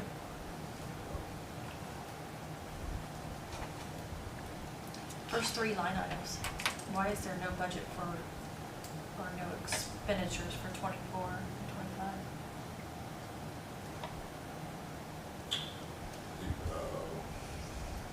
The court reporter, the I payroll. don't know. I think, again, clarify with Jenny, I think I know the answer to this. But a few years ago, like it used to always be paid out of court reporter, bailiff, and secretary bookkeeper. But then the titles of those jobs changed. And it just must not have got reflected on the budget that was turned in. Like maybe the old account descriptions were used, and that's why. When really, like, ultimately it's gonna need to come out of the 10147 and 10148. Yeah, the names were changed, and I adopted my own employee manual, I think, so you know that. And I assume that sounds like a reasonable response. Is that the account you're taking out of them that's on the paper? Fund Yeah, that account? would be the same account, we didn't change any account. Okay. I was never You didn't lose 3 people, did you? No.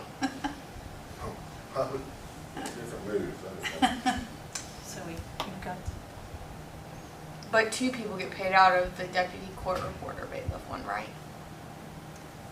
Does that sound right? I can tell you for sure. I can look it And then 148. I'm not sure on that. up. 10148, yeah. Yeah. Positive that's the case. so you're saying all three of those went into those two? No, I'm saying one of them will get paid out of the 10147, but 2 people get paid out of 10148, I believe. Which is the top three though, right? Yeah, Okay, so all okay. 3 of those will combine into the Those 4th two, and okay. 5th line down there. Everything but the part-time, It's still county general. yeah, What matters? they don't pay a lot of attention to that. That's part of their issue, as far as what account numbers are going.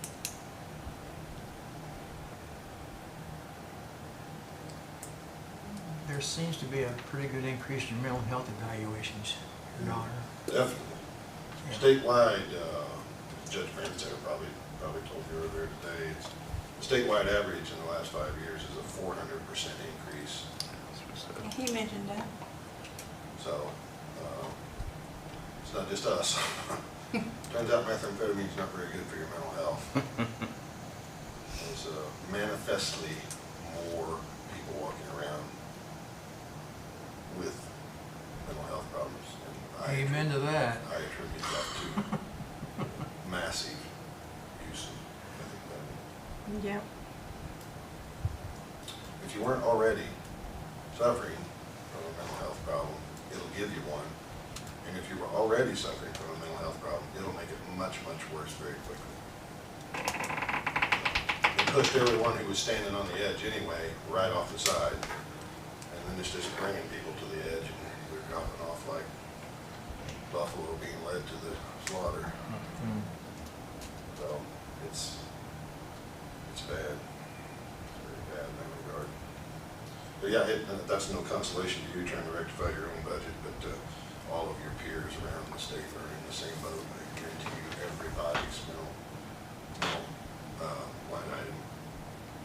You'll be shocked if there's a single county that didn't go up dramatically the last 5 years. So we have the part-time too, so that's another one that wasn't 24, nothing was spent 25, but 32. Well, it's the same thing, titles change. Yeah. She's part-time court reporter bailiff. I mean, they all pinch hit, do everything. So, So I'm just trying to get an idea of this. So am I right to say that the 30 and the 76 from the adopted 25 increased to the 26 requested budgets then? All four of those amounts? no. Is that correct?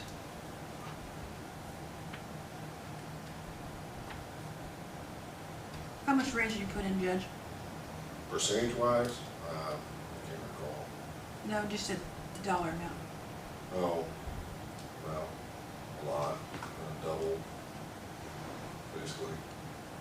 It's the same numbers I've asked for ever since the mandamus action.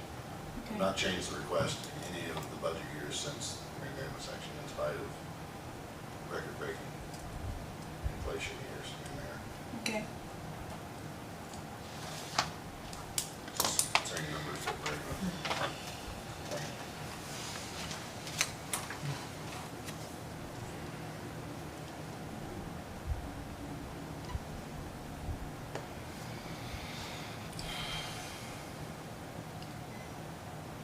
You're having the same problem as Branstad, apparently, in pauper attorney fees. Yeah, turns out not only do drugs make you crazy, they also make you poor. Mm-hmm.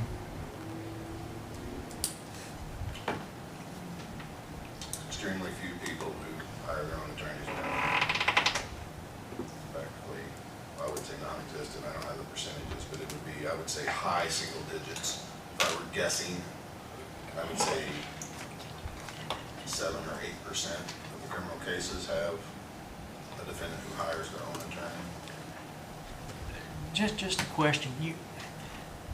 I'm assuming we're still have law schools and guys being educated to be lawyers. Where are they going? They all want to hover around the city, no matter how much competition it is and what a dog-eat-dog world it is. These guys and gals that are 25 years old traditionally when they get out of law school, and they're single, usually. They don't come here. They don't come here, buddy.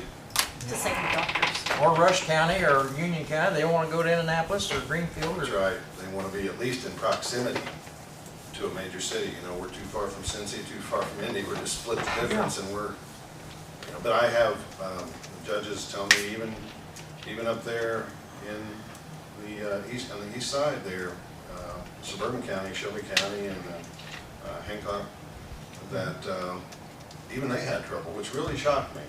I thought for sure they wouldn't have trouble because a young person could live downtown and whip it up in the whole dating scene downtown Sure. and all that, and then just, and you'd be going against the traffic every morning coming out of downtown going east. Oh, Lord, yeah. You know, it wouldn't be so much traffic, and then in the evening, you'd be going on the soft side of the traffic too, coming back to your house, so I don't see what the big deal is, but even they are having trouble, they're telling me, Yeah. with the young adult. They wanna live in Marion County or Hamilton County, and that's it. Aren't the rates a little bit better there than they would be out here? Hourly rates? Yeah, I mean, but the thing is, there's so much competition because you got all Yeah. these kids all the time, and you can do all right out here, but you have to entice them with the money. I mean, that's where we're gonna get to the PD costs. I mean, you know, breaking that down further, I mean, we pay a little bit more on contracts than some of the other county. And because we found we had to. When we paid the same as, let's say, Decatur or some of these guys that are on the interstate, or even, you know, Shelby or some of those, even Rush, we couldn't even get anybody to apply. I mean, I go way out. I mean, I've had a guy on contract that lived in North Vernon. Wow, that's true. You know, I went to Winchester. I've got him now under contract at Richmond, and I've had him, you know, in Franklin County and Rush County, and your own county attorney and Mr. Berda are out of Rush County, and Miss Sanders is the only native that's on the PD. David Butch has got that specialty contract that I pay for out of drug court. And you couldn't get Gouldy here because he charges. I got his daughter. Really? Yeah, the board just hired his daughter. She came back, and I'm hoping this is gonna work out. I'm hoping this is gonna work out. She's young, and she clerked, I think, for some fancy pants California Court of Appeals judge or something like that out there. She had some big shot job, but her dad enticed her back with whatever he offered her to do it, I don't know. But she did come back to Rushville, and she's working with her father in that firm. It's a good firm. It's a good opportunity for her financially, but, Well, believe it or not, I was a good friend with Jack Clarkson. That's doing something. yeah. Jack was a good guy, He was really a was. character, he was a character. But, yeah, she's over there, and so we just, in our time of need, that's just when she happened to come back. So I jumped on her like a June bug, and I had to give her the bright white light treatment. She wasn't real excited about it. She wasn't real excited about it. Good. And I got her to agree to at least finish out Mr. Quackenbush quit, went to Indianapolis. And I got her to promise me that even if she didn't like it, that she would tough it out to the end of the year. Well, good. I told her, you gotta finish the guy's contract for the year. If you decide you don't want it, and the new contract's out for 2026, you just tell me you don't want it, you don't wanna sign it for 2026, okay. But I don't want you just taking the contract and then a few weeks later saying, this is not for me, and, you know, so don't sign it if you're not willing to stay for the rest of the calendar year. And she agreed that she would tough it out even if she didn't like it. So we'll see. I'm gonna try to get her liking it enough to sign the 26 contract, because I don't have an option behind her. And, Yeah. we had another young native, Connersvillian, Hufford. Yep. Zach Hufford came back to town. I tried to get him. I practically had him in a headlock at the fair. He's just not gonna do any criminal law at all. He's just not gonna do it at all. He's went in there with Orozco out of Franklin County has bought, I don't know what the financial arrangement is, whatever, but she's taken over Pete's practice, Pete Shaw, since Pete fell ill. Oh, And she's brought him in. His wife is a veterinarian. So, yeah, I tried to get him tuned up. But certainly, I want to keep the money in town if we can, for heaven's sake. On these contracts, you rotate that money in our own economy. If there's anybody to hire locally, that's who I want to hire. They're going to buy their groceries here, they're going to pay sales tax here, they're going to pay property taxes, and, you know. So I certainly would have a strong prejudice toward hiring a local resident attorney, but there just aren't any. So, what's Kenny Fall doing now? Well, he's got a part-time gig, also paid off the contract through, the money goes through the prosecutor's office from my drug court contract, where they pay him just to show up for special prosecutor for drug court, which is required. I have to have a prosecutor, but that's all paid with grant money, that's off budget money. You could convert him. No, he's got illnesses, just the normal people have associated with his age at this point. He doesn't want to be back on a full-time doctor. No. That would never happen in a million years. Yeah. I'm lucky to keep him on that little, 1 day a week task that we've got him on, so that's not gonna happen. I'd love that. Kenny's Yep. great guy. But, no, that's not happening. That's where we're at on that. Yeah, I've just barely been able to fill that spot that came open when Brady Quackenbush resigned from the contract and was very, just dumb luck. I didn't have a plan B. If that Goldie girl had moved back to town, I mean Rushville town, just at that moment, I don't know what I would have done. I already lost everybody and my brother, so. And you know the way that kickback money works. I can't just spread the cases out among the rest of the ones on the contract, because if you do that, you go past their administrative rule limits on how many cases you give them, and if you do that, they won't give you the kickback money.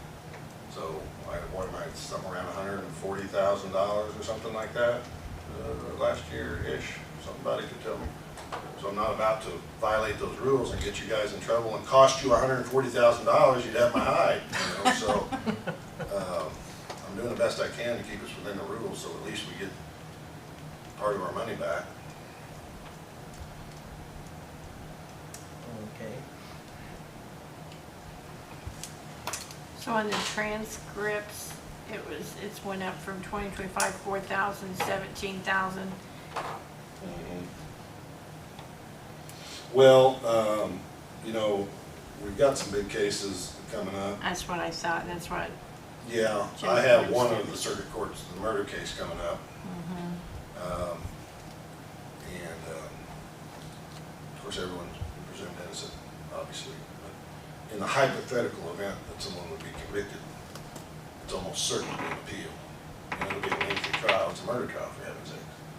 And I think Judge Branstetter has 3 or maybe 4 attempted murder trials pending that are likely as any to go Yeah, he said they would be in the fall and probably next year. into the next year Yeah. as well. Yeah. So those will, you know, again, I don't mean to make any presumptions. Yeah. All those people might win those cases for all I know. So that would be why the depositions and transcripts were, Yeah, it's just serious cases, Yeah. and they're gonna take a lot of Yeah. depositions, and they're gonna inevitably, if they happen to lose the case, it's an inevitable appeal, and transcripts are gonna be long, therefore they're gonna be expensive. yeah, And depositions, same way. expert witness, possibly, so, Yeah. I mean, there's all kinds of stuff that comes up. It's not budgetarily efficient for us to have a lot of murders and attempted murders in town. Yeah. Very expensive. We advertise that, right? Yeah, don't do it. Don't do drugs. Don't do it. And don't kill anybody. It's too expensive. Don't even try to. I'll give you Billboard. two bits of advice. Lay off the drugs and any. Don't do it. It Okay. costs us a lot. Don't do it because it's illegal, just do it because it costs too much money. So, yeah, I mean, those are, you know, and I know you all, you have to get that blessing from DLGF to make everything work. And in the past, you've asked me, and I'll just preempt you asking and just tell you, you know, you can do what you want with some of those ancillary categories besides payroll, like transcripts and all that. But here's the thing, I gotta have the money if I need it. Could you get lucky and all those big cases somehow plead out and don't cost very much and don't have depositions and transcripts and appeal lawyers and DPs? Yeah, you can run the table. You can roll 7s 4 or 5 times in a row. It's hypothetically possible, but it's not likely, okay? So, I mean, if you need to tinker around with those and lower some of those non-payroll numbers in some of those various categories to you know, get right with your overseers at the state, Yeah, they're always there. it's fine with me. But I was here- just but- curious. I figured it was because that's pretty much what Judge Well, we think it's said. realistic. Yeah. Yeah, we just think it's realistic based on the cases that Yeah. are on the ground and what we Yeah. know is coming. But, you know, whatever. I'm just saying, if you do cut them and then everything goes wrong, Okay, well, anyway. then I'm gonna be back down here asking for the money, and you gotta come up with the money. Yeah. I mean, it's not the debate society. If they get an appeal, they get a transcript, they get a, you know, that's just, I mean, I'm just coming down to basically tell you, I don't know what you're gonna have to do. Rent out the courtroom for wedding receptions to raise the money, I don't know what you're gonna do. But I'm gonna have to have the money, so. Yeah. You can tinker around with those to make yourself happy at this time, and you maybe, but probably won't get away with it, and if you don't, I'm gonna tell you right away. I wasn't thinking about tinkering. I figured that was what theirs was for. Yeah, that's not random. I mean, we're just looking at what's on the ground and making some realistic estimates, and, you know, you can lick your thumb and stick it up in the wind too. I mean, you know, this is not a scientific, every case is its own case. I don't know how these cases are Right. gonna come out. Well, you know, if the state would take you and Hubie's court into their budget like they should, I totally agree. I say that every year. You should not be dealing with me or Judge Brandstetter at all. On the other hand, you'll probably get some lawyers in from outside the area to handle these cases. And you can say, if you want your money, sign the pauper attorney contract. Might help you out. Oh, on the hourly, well, they won't do that. It's not enticing enough on the hourly contract to get them to sign the contract. Just an idea, Judge. Oh, I could tell them that, and they'd tell me to go pound sand. That's what would happen there. So, yeah, I mean, if you were paying real commercial rate for, you know, high-level defense work, murders, attempted murders, things of this nature. Yeah. $200+ an hour instead of $110 an hour, which is all I'm allowed to pay, it'd be different. But they're already working for, you know, 45% less than normal commercial rates for that type of work, so that's not really all that enticing to them to say, well, I'm gonna take this cut rate work that we're giving you away from you if you don't sign a contract for some other cut rate work. Well, it's pretty hard to find a criminal attorney anyway these days. Oh, they're around if you got the checkbook to hold them. I'm sure you're right. Yeah. Why would you even work for that if the Well, they just use it to fill in, and a lot of times, to tell you the truth, it is a little bit, just as a practical matter, let you behind the curtain here to take a look at the wizard. Some of these guys will do it every once in a while, just to stay in the good graces of the judge, because they know it solves a big problem for us. As long as you don't. So it's a problem everywhere. It's a problem everywhere. As long as you don't abuse the privilege, like every time one comes up, you hit the same guy up. Yeah. Would you take this on an hourly, PD hourly rate? Our contract with PD, oh, I don't really want to, oh, come on, just this one time, you'll do a good job. All right, I'll do this one for you, but then don't get me up to the next one, you know, and then you gotta go find somebody else the next time. So every 3 or 4 or 5 years, you kind of make a circle around with the private attorneys, and if you don't abuse the privilege, a lot of times just to maintain a relationship with the court, they'll take one for the team, so to speak, and do it.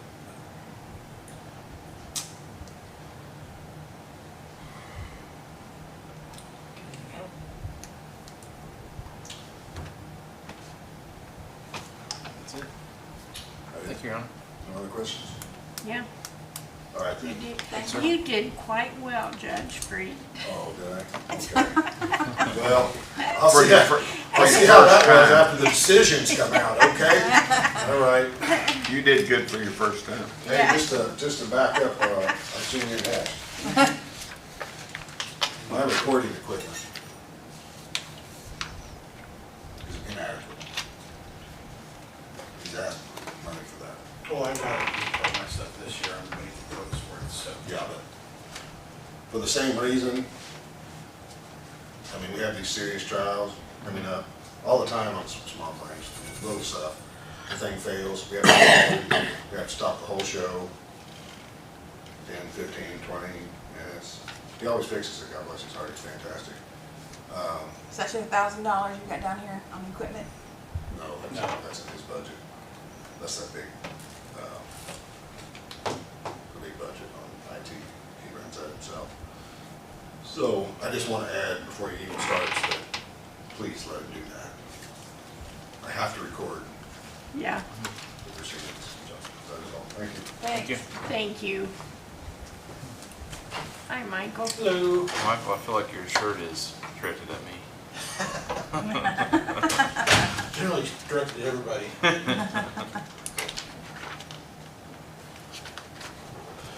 What page you on here, guys? Did you turn in a budget? Yep, it's generally mixed in with commissioners, I think. Is it with the commissioners? Okay, because 11 It's 1138. is the on the commissioners page, page 30. 39? 39. Okay, these, It's all there.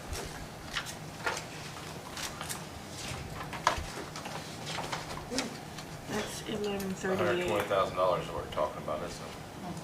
Find 11.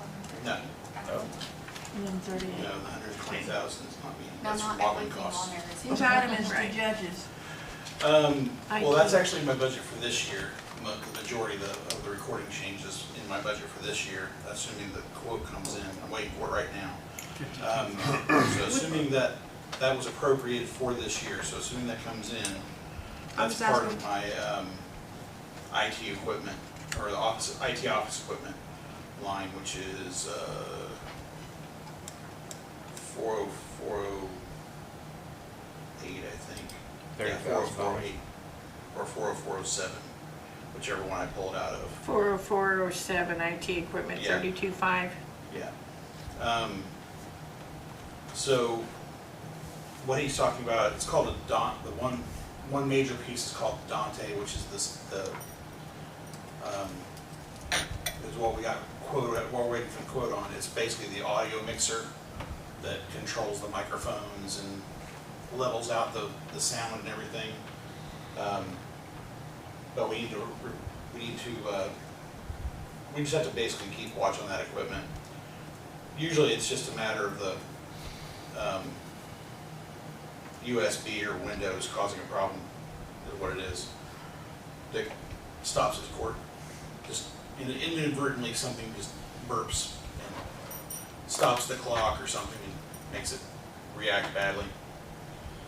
Just usually it's at the worst time. So you're proposing to replace it then? No, I don't know that there's any way to fix it. I think it's just one of those where the driver in Windows interacts badly at the wrong time because they don't restart the machine every day. You know, they leave it and it stays on, and then in the middle of the day or just happens to be at this one point, they may go, I think I've had them go a month and a half without calling me, and then they go 2 days in a row with calling me. So it could be, like I said, feast your family, do nothing, and then all of a sudden 2 or 3 days in a row we'll have a problem. So I think it's just Windows updates, that kind of thing that interferes with it. Where they suddenly have a Windows update that changes something that interferes with the software at this time, and next 6 to 8 weeks may not have any kind of interaction with it and be fine. So. So you're not saying you're gonna replace any equipment? Well, the equipment, that's external to the computer, which is causing the lockup. The Dante stuff is in, the audio stuff is in the rack, which is connected to the sound system. That stuff was installed when the courthouse was remodeled, so it's going on 10 years, or 12 years old. It's been, before I started, and I'm going on my 12th year now. So I don't know if it was before Ben's, or if that was the case, we're going on 15 years. So the piece of equipment that he was talking about, where's it at on your sheet? That's just the regular computer and the software. So I get the software renewed every year. That's part of my dues and subscriptions. That's $1,000. So which account are you talking about? That would be dues and subscriptions is 30911, which is the 18,000. That handles various softwares, including antiviruses, stuff like the DCR softwares. You said the 18,000? That's the 30911. handles the various other softwares that come up that we have to pay for. Because that's where the LGF quantifies it as, because software is a service now, Okay. a subscription. It's not a 39. purchase. Okay. I don't have a 30911. 113, There 30911. it is, it's right there. Okay, found it. You know, so like this year I paid for our firewall subscriptions for the licenses out of it. That's what covers for the next, I think, 2 years, or a year at least. Can't remember if it was a year or 2 years. So, but the rack equipment for the courtrooms, all I was planning to replace this year was the Audia, which is replacing with the Dante. The rough quote I was given last year was $8 grand just for the piece of equipment, plus the install and the ancillary stuff. We were probably looking at about $12 grand per courtroom. So that's $24,000. That's what I had appropriated, planned on for this year. I'm just waiting for the final quote from the vendors. So they're already budgeted then? Yeah, it's already budgeted for this year. So we're good. But that wasn't counting the amps that might need replaced next year, if those need replaced. Microphones, speakers, if any of the speakers need replaced. That's all, like I said, that's all 15 years old. It's all from when the original courthouse was remodeled. Would they be cheaper than the Dante system? Oh, very much so. The Dante is the big expensive piece. Yeah, they're pretty small. Yeah, the other stuff should be, I would think, much cheaper. But I just don't know what of that stuff may last another 5 years. It may last another year. I don't know. I honestly don't know. It's one of those things with things like amps and things like that, to be honest. I don't know if there's a way, maybe Justin might know, or John Powell might know, that if there's a way to tell if they're going bad before they completely fail. But from my experience, it's either they're working or they're not. And that's pretty much where we're at. They seem to be working fine. They're not drawing any extra power from what I can tell. They're not making any noise. But for all I know, they could suddenly stop working and then we'll have to replace them. I think they're fairly cheap, so. Yeah, generally it's just a matter of finding the right model and making sure it works for our system. Sure. So, but most of the IT equipment and equipment that I was planning for next year are things like cameras, routers and stuff like that to make the cameras work, both for the jail, for the courthouse, for animal shelter, for highway, those kind of things. And because of the way the tariffs kept getting predicted, I did pad it just a little bit. So if a little needs trimmed off of that, I understand.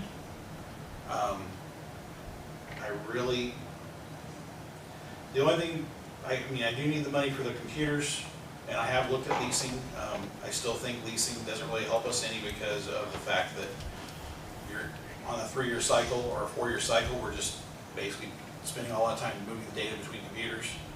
And since we're not a business, it doesn't help our books any, like it would with a business where it moves us from a capital expense to operating expense on our taxes and all that kind of thing. And we're actually paying more per computer in the long run than we are individually by purchasing them.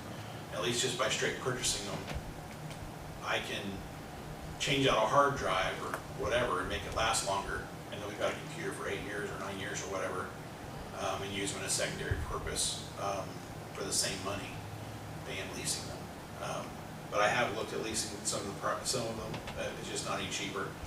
But like I look Dell Optiplex towers for, or I guess they call them just towers now, micro towers now, for about $700 for what we're using now, about the same price. I can get a HP off of Amazon for, it's a little lesser machine, but they're about $550. They're not bad little machines, but for what we use in some of the offices for day-to-day use, they might work just fine. They only have a 1-year warranty on them though, compared to the 3-year next day business warranty with Dell. So there's advantages to the Dell. So, You may have just explained this, but on line item 40407 IT equipment, in 2025, the budget was 50,000 and you already expended 76,523. On 40407? Uh-huh. 40407 IT equipment. You're asking. They've got something else in there then, because I've not Okay, expended because that you're much. requesting 32.5. The adopted budget was 50, and the expenditures for 2025 has been 76,500. Oh, I know what it is. It's that additional appropriation for the Spillman server that was part of my 2024 appropriation where they didn't get us the bill in time. It just come in really late, like a couple months ago, right? Yeah. Yep. They didn't get us the bill. Is that for the 911? Yeah, that was where they didn't get us the bill till after the encumbrances in January. It was actually for 2024. And then, so we had the money went back into the box basically. So that's where that's from. Okay.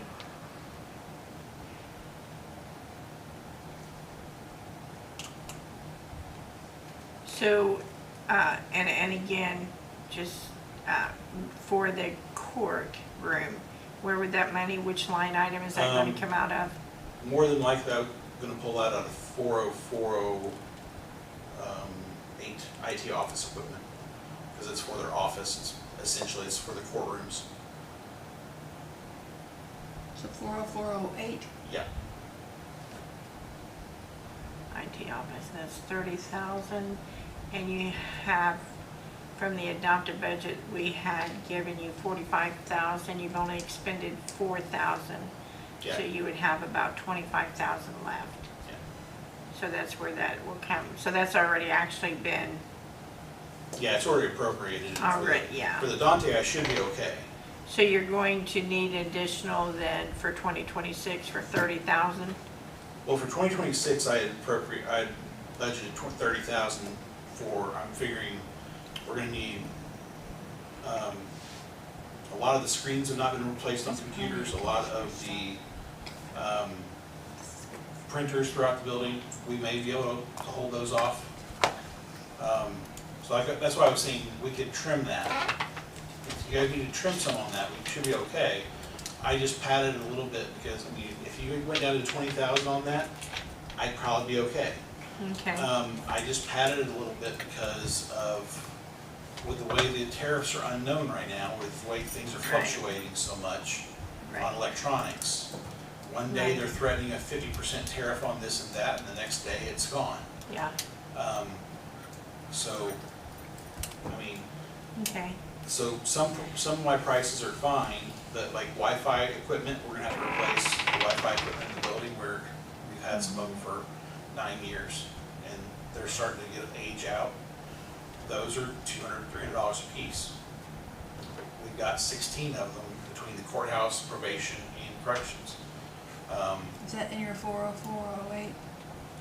Yeah.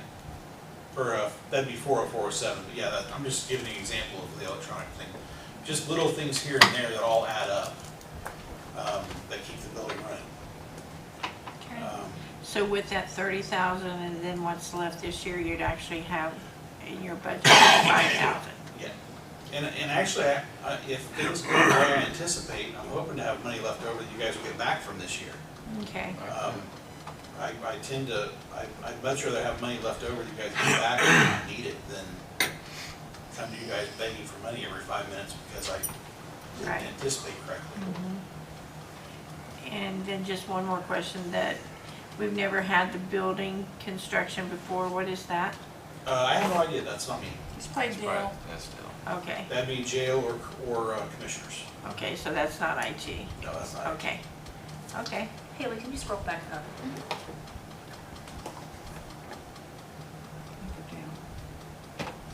Well, whatever. So do you have part-time? Yes, I do have part-time. So there's nothing expended this year, right? He only started 3 weeks ago, so Oh. he missed the last Oh. payroll, so Oh. he will be paid the first time next Okay. paycheck. I had a person that quit just before Christmas, and then the few people that applied that just didn't really, you know, seem like a good fit. So I went 7 months without anybody, so it was just me for 7 months. So there's $10,000 that wasn't used. Are those contractual services, the 20,000, is that you? Which one? Account 30200. Contractual services. In the middle of the page. Yeah, I know the number. I'm trying to remember if that's me. I know, I do have a contractual, yeah, I think that's contractual services to me. That's the email server, the web server, and, or the web page hosting, and so our email server runs between all the emails of 154 emails on average. We average about $1,400 a month. That includes our spam filter, our archiving, everything. So, Dumb question, but why doesn't he have his own budget? Why is all this other in there? Do you know? that was the way it was set up Set it up that way. originally when they set up the IT department. I mean, in today's world. I don't know if there's a DLGF reason that they can't be changed, or if it's just never been changed. I'm just It'd happy be that, easier to read. I'm just happy that the last couple of years they've added me, so I actually have my own line items instead of being mixed in It's with the part of others. the QM cap, and those costs have to go on the QM cap. That doesn't explain it to me though. They just took some of his expenses and put it in the commissioner budget. So how much are you thinking this Dante audio mixer and all that is? The rough number I was given for the Dante last year when the rep was through was roughly 8,000 for the Dante, 600, 700 for the iPad that went with it for the slider visual control for the software. Basically, it sits kind of like this next to the judge or the court recorder so they can control the volumes. Right. The install and configuration, everything, roughly 10 to 12,000 is what they were roughly telling me. So I was anticipating 24,000 between the two courtrooms. But like I said, I had budgeted for that for this year, for 2025. So unless the vendor really doesn't follow through like they're supposed to, that I should have quotes anytime. I mean, he was here last month to evaluate everything and go through all the courtroom and evaluate, look at the speakers and look how things are set up to get me information, so. Okay. Any more questions for Mike? Sure. Okay. Thank you. We don't need anything. You have a great evening. Thank you. Thank you.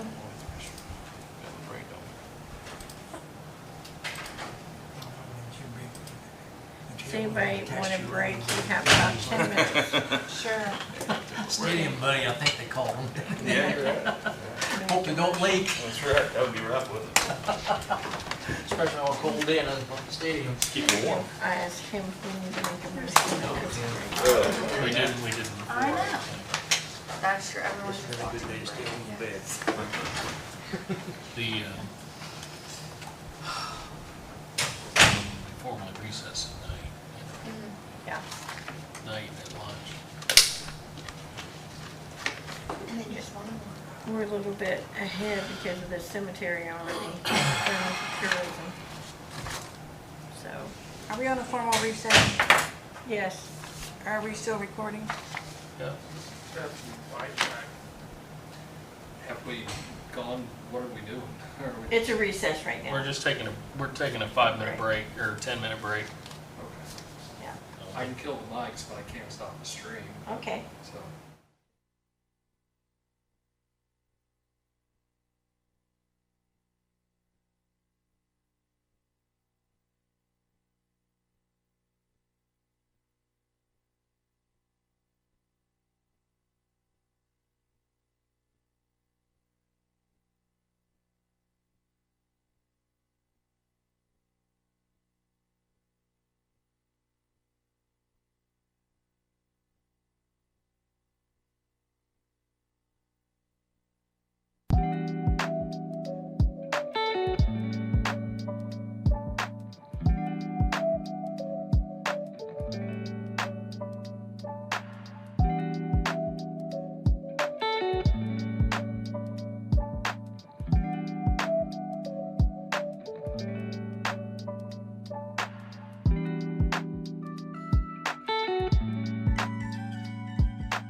budget meeting 2026, waiting on the last department.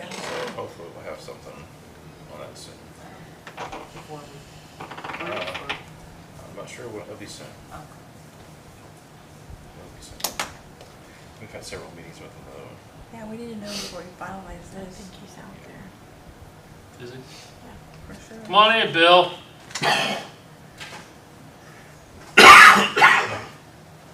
Hello, Mr. Mackey, come on in. You're up. You're the last one of the day, so say a little goodbye and we'll see you later. In the book there, you're on pages 25, 32, 36, and 56. Well, there's a bunch of those over Page, 32. what was that, 35? 25. 25, 32. 32, 36, and 56. how are you today? I'm pretty good, how about yourself? Good.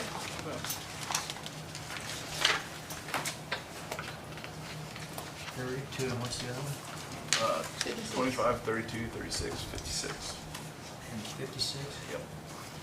Okay, I'm on 25 already.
You're welcome to start anytime you want to. Oh, which one do you want to go over first? Page 25, That's the surveyor. yeah. Well, basically, all we got are our salaries and put $500 in there for paper. I don't know if we share kind of paper between us and our planning. Bill uses a lot and we use quite a bit. I don't know if he puts extra paper in there or not. And other than postage and travel and training, that's all we've got. Okay, on the travel and training, you haven't used anything since 2023. Are you, is that just in there to, in case you want to go? Sometimes or are you Amy planning does on it? GIS training and stuff. I don't know if she did anything last year, but I'll have to ask her if there's something coming up this year. Yeah. I know she did there a couple years in a row. Yeah, 2024 she didn't, and Okay. she hasn't expended anything this year thus far. They're doing a lot of stuff online where you don't even have to go anymore, so. Yeah. Yeah, I mean, is that, yeah, okay. I mean, That was the 1,500. probably don't really need it then, I guess, I don't know. Okay. I was just asking. What,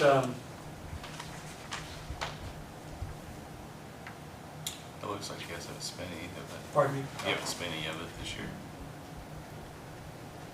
Only a little bit of it last year. Or no, none last year either. No, not since 23. Yeah. You haven't spent anything since 23. Yeah. Like Yeah. Sharon said. Now, what does, of course, I used to have a county vehicle, it doesn't run anymore. Does gas come out of that, or does it come out of different line item? I don't have anything in there for, I don't have a vehicle anymore, quite right. They come here. So are you using your private? Mhm. And so you put in your own gas? Yeah, I don't do mileage, I just, if I need to go look at a project or got one going on, I just drive out there, I don't monkey with. Yeah.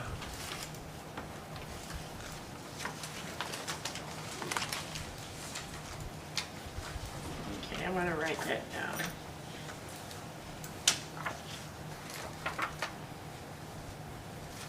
Is that in your job description that you have a vehicle? I'm just They asking. always have, surveyors Always always had have. one. In fact, the Jeep that went down, I think it was 2000, it had 170,000 miles on it. In fact, it was the red one they hauled off the lot back here. Was it the red one and the white one? Yeah. That were sitting there, it was that one. So have Had no you, air conditioning, had no heat. The back door didn't open up, couldn't get my, I just get my equipment out of those little side doors. It was well used during its lifespan. so have you spoke with the commissioners? Yeah, I'm supposed to, next time the sheriff has one available, I'm supposed to have one. I was gonna get the last one, but I think the one they gave Josh was junk. So he got that one, so as soon as they got another one available through the sheriff's department, I'm supposed to get it, so we'll see.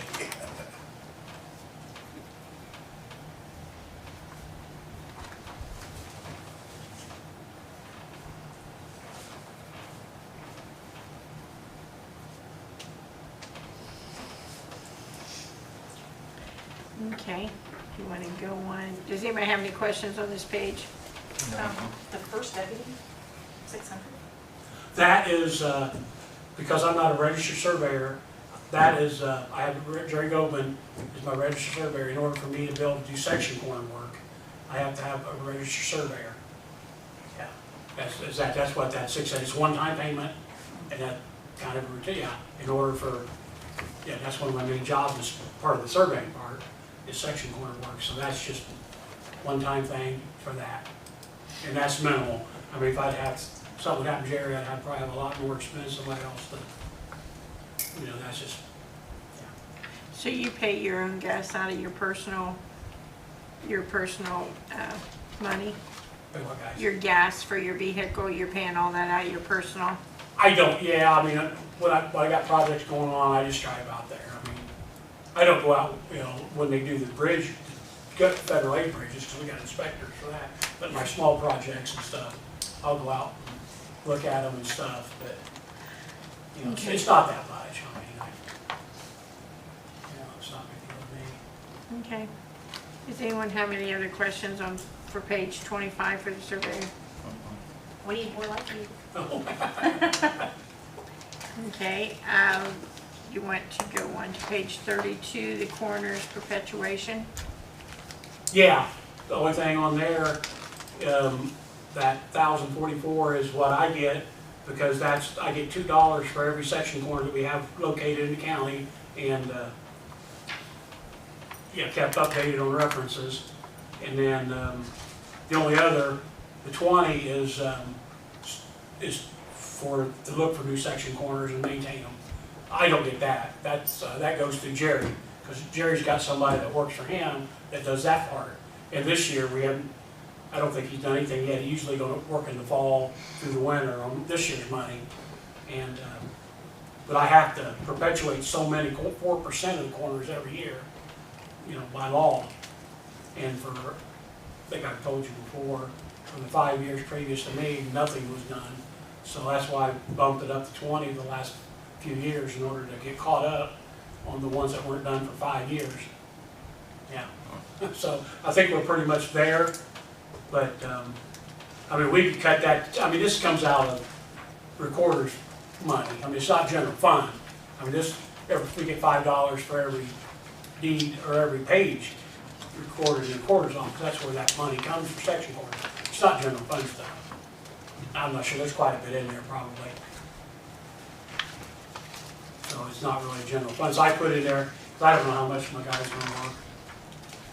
Just, if it's not spent, go back in, so stays there. Okay. Does anybody have any questions for this page?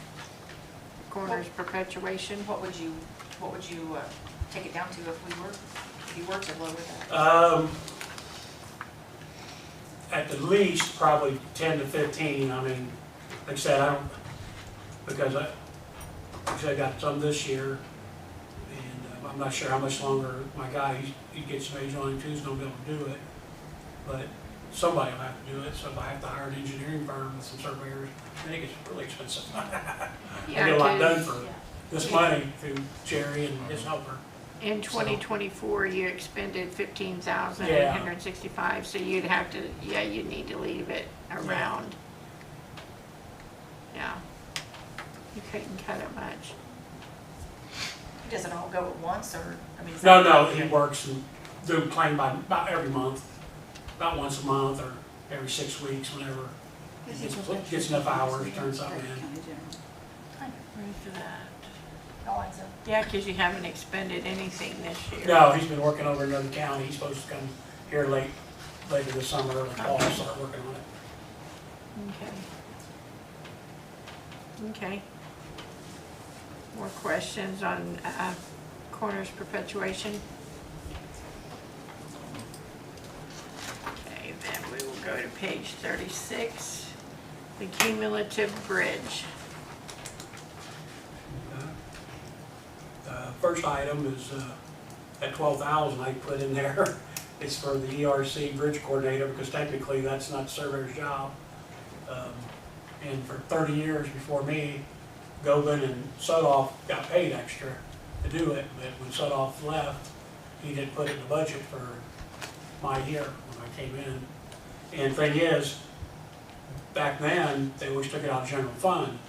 It could be taken out of Cume Bridge, not out of general fund. So that's why, you know, I always put it in there. 'Cause that's all the bridge work, small structures. I'm the only surveyor in Indiana that does that. ERC is an employee responsible charge, and every county, city has to have one, or you lose your federal funding. That's what it is.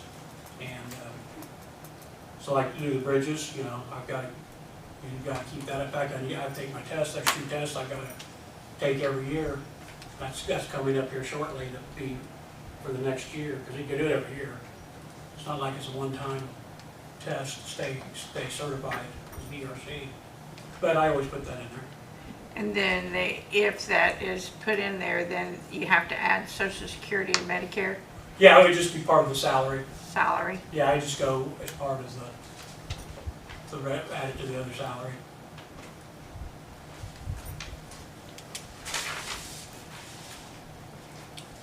And next page, the inspection county bridges, that's our county-wide bridge inspection. Next year's, there's different phases, there's 4 phases, 4 years to 1 inspection. And like this year, they're only doing the danger bridges, and that's like a $12,000–13,000 expenditure. But next year, they're doing all 76 bridges, the underwater, everything. That's why it's higher than it was last year, because every other year, that's how it's phased. You do them all every other year, and every year you just do the ones that are on the critical list, 12, 13, whatever we have. That's for that. And then Bridge 32, of course, that's out here on West 12th Street, 50 North. That's actually going to bid next October. It's going to be built in 27. And they're winding down on all that engineering. And then Bridge 533 is the one on Country Club Road right in front of the golf course.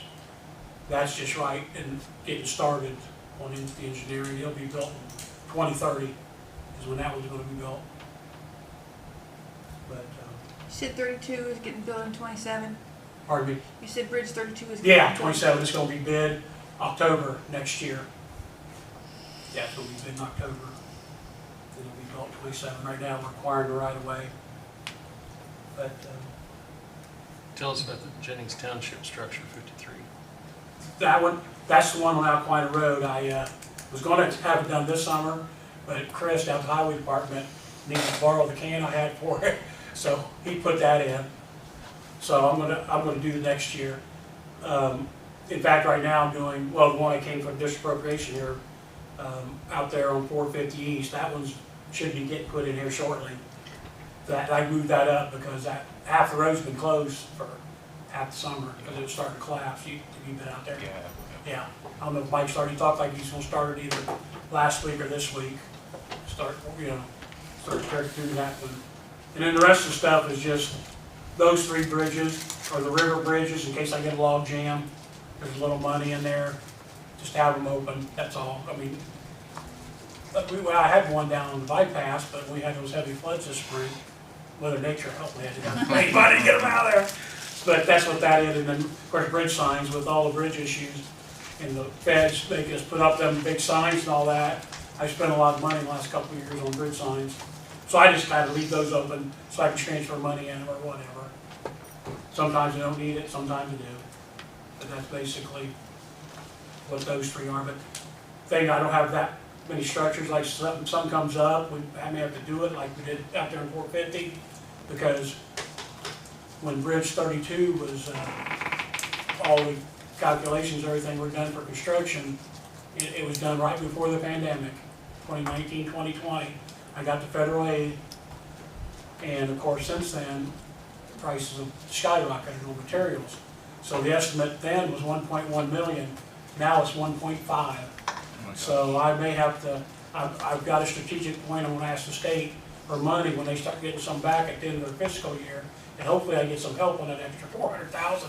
Otherwise, that's why I didn't put too many projects down there, because I may have to, for that.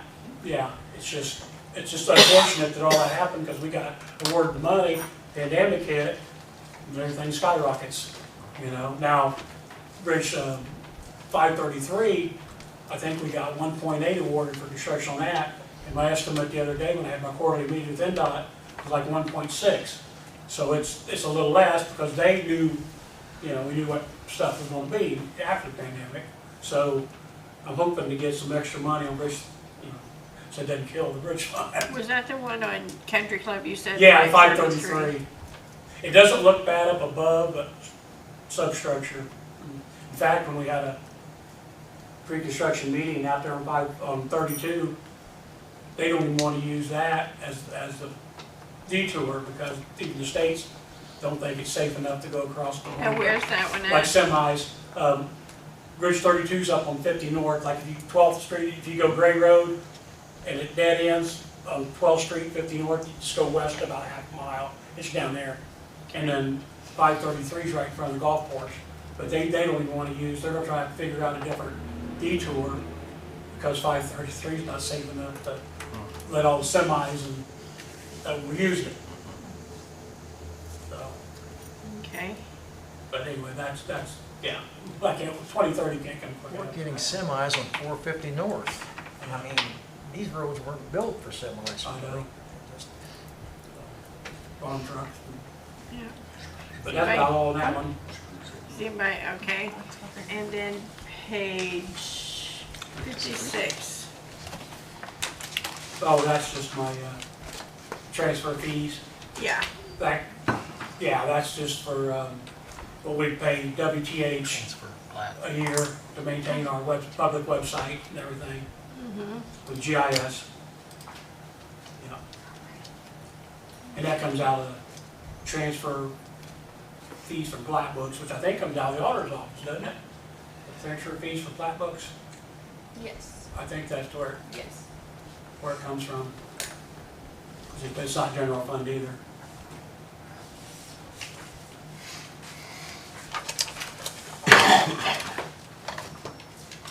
okay, any questions for Bill? All righty, thank you very much. All right. Have a great evening. Have a good day.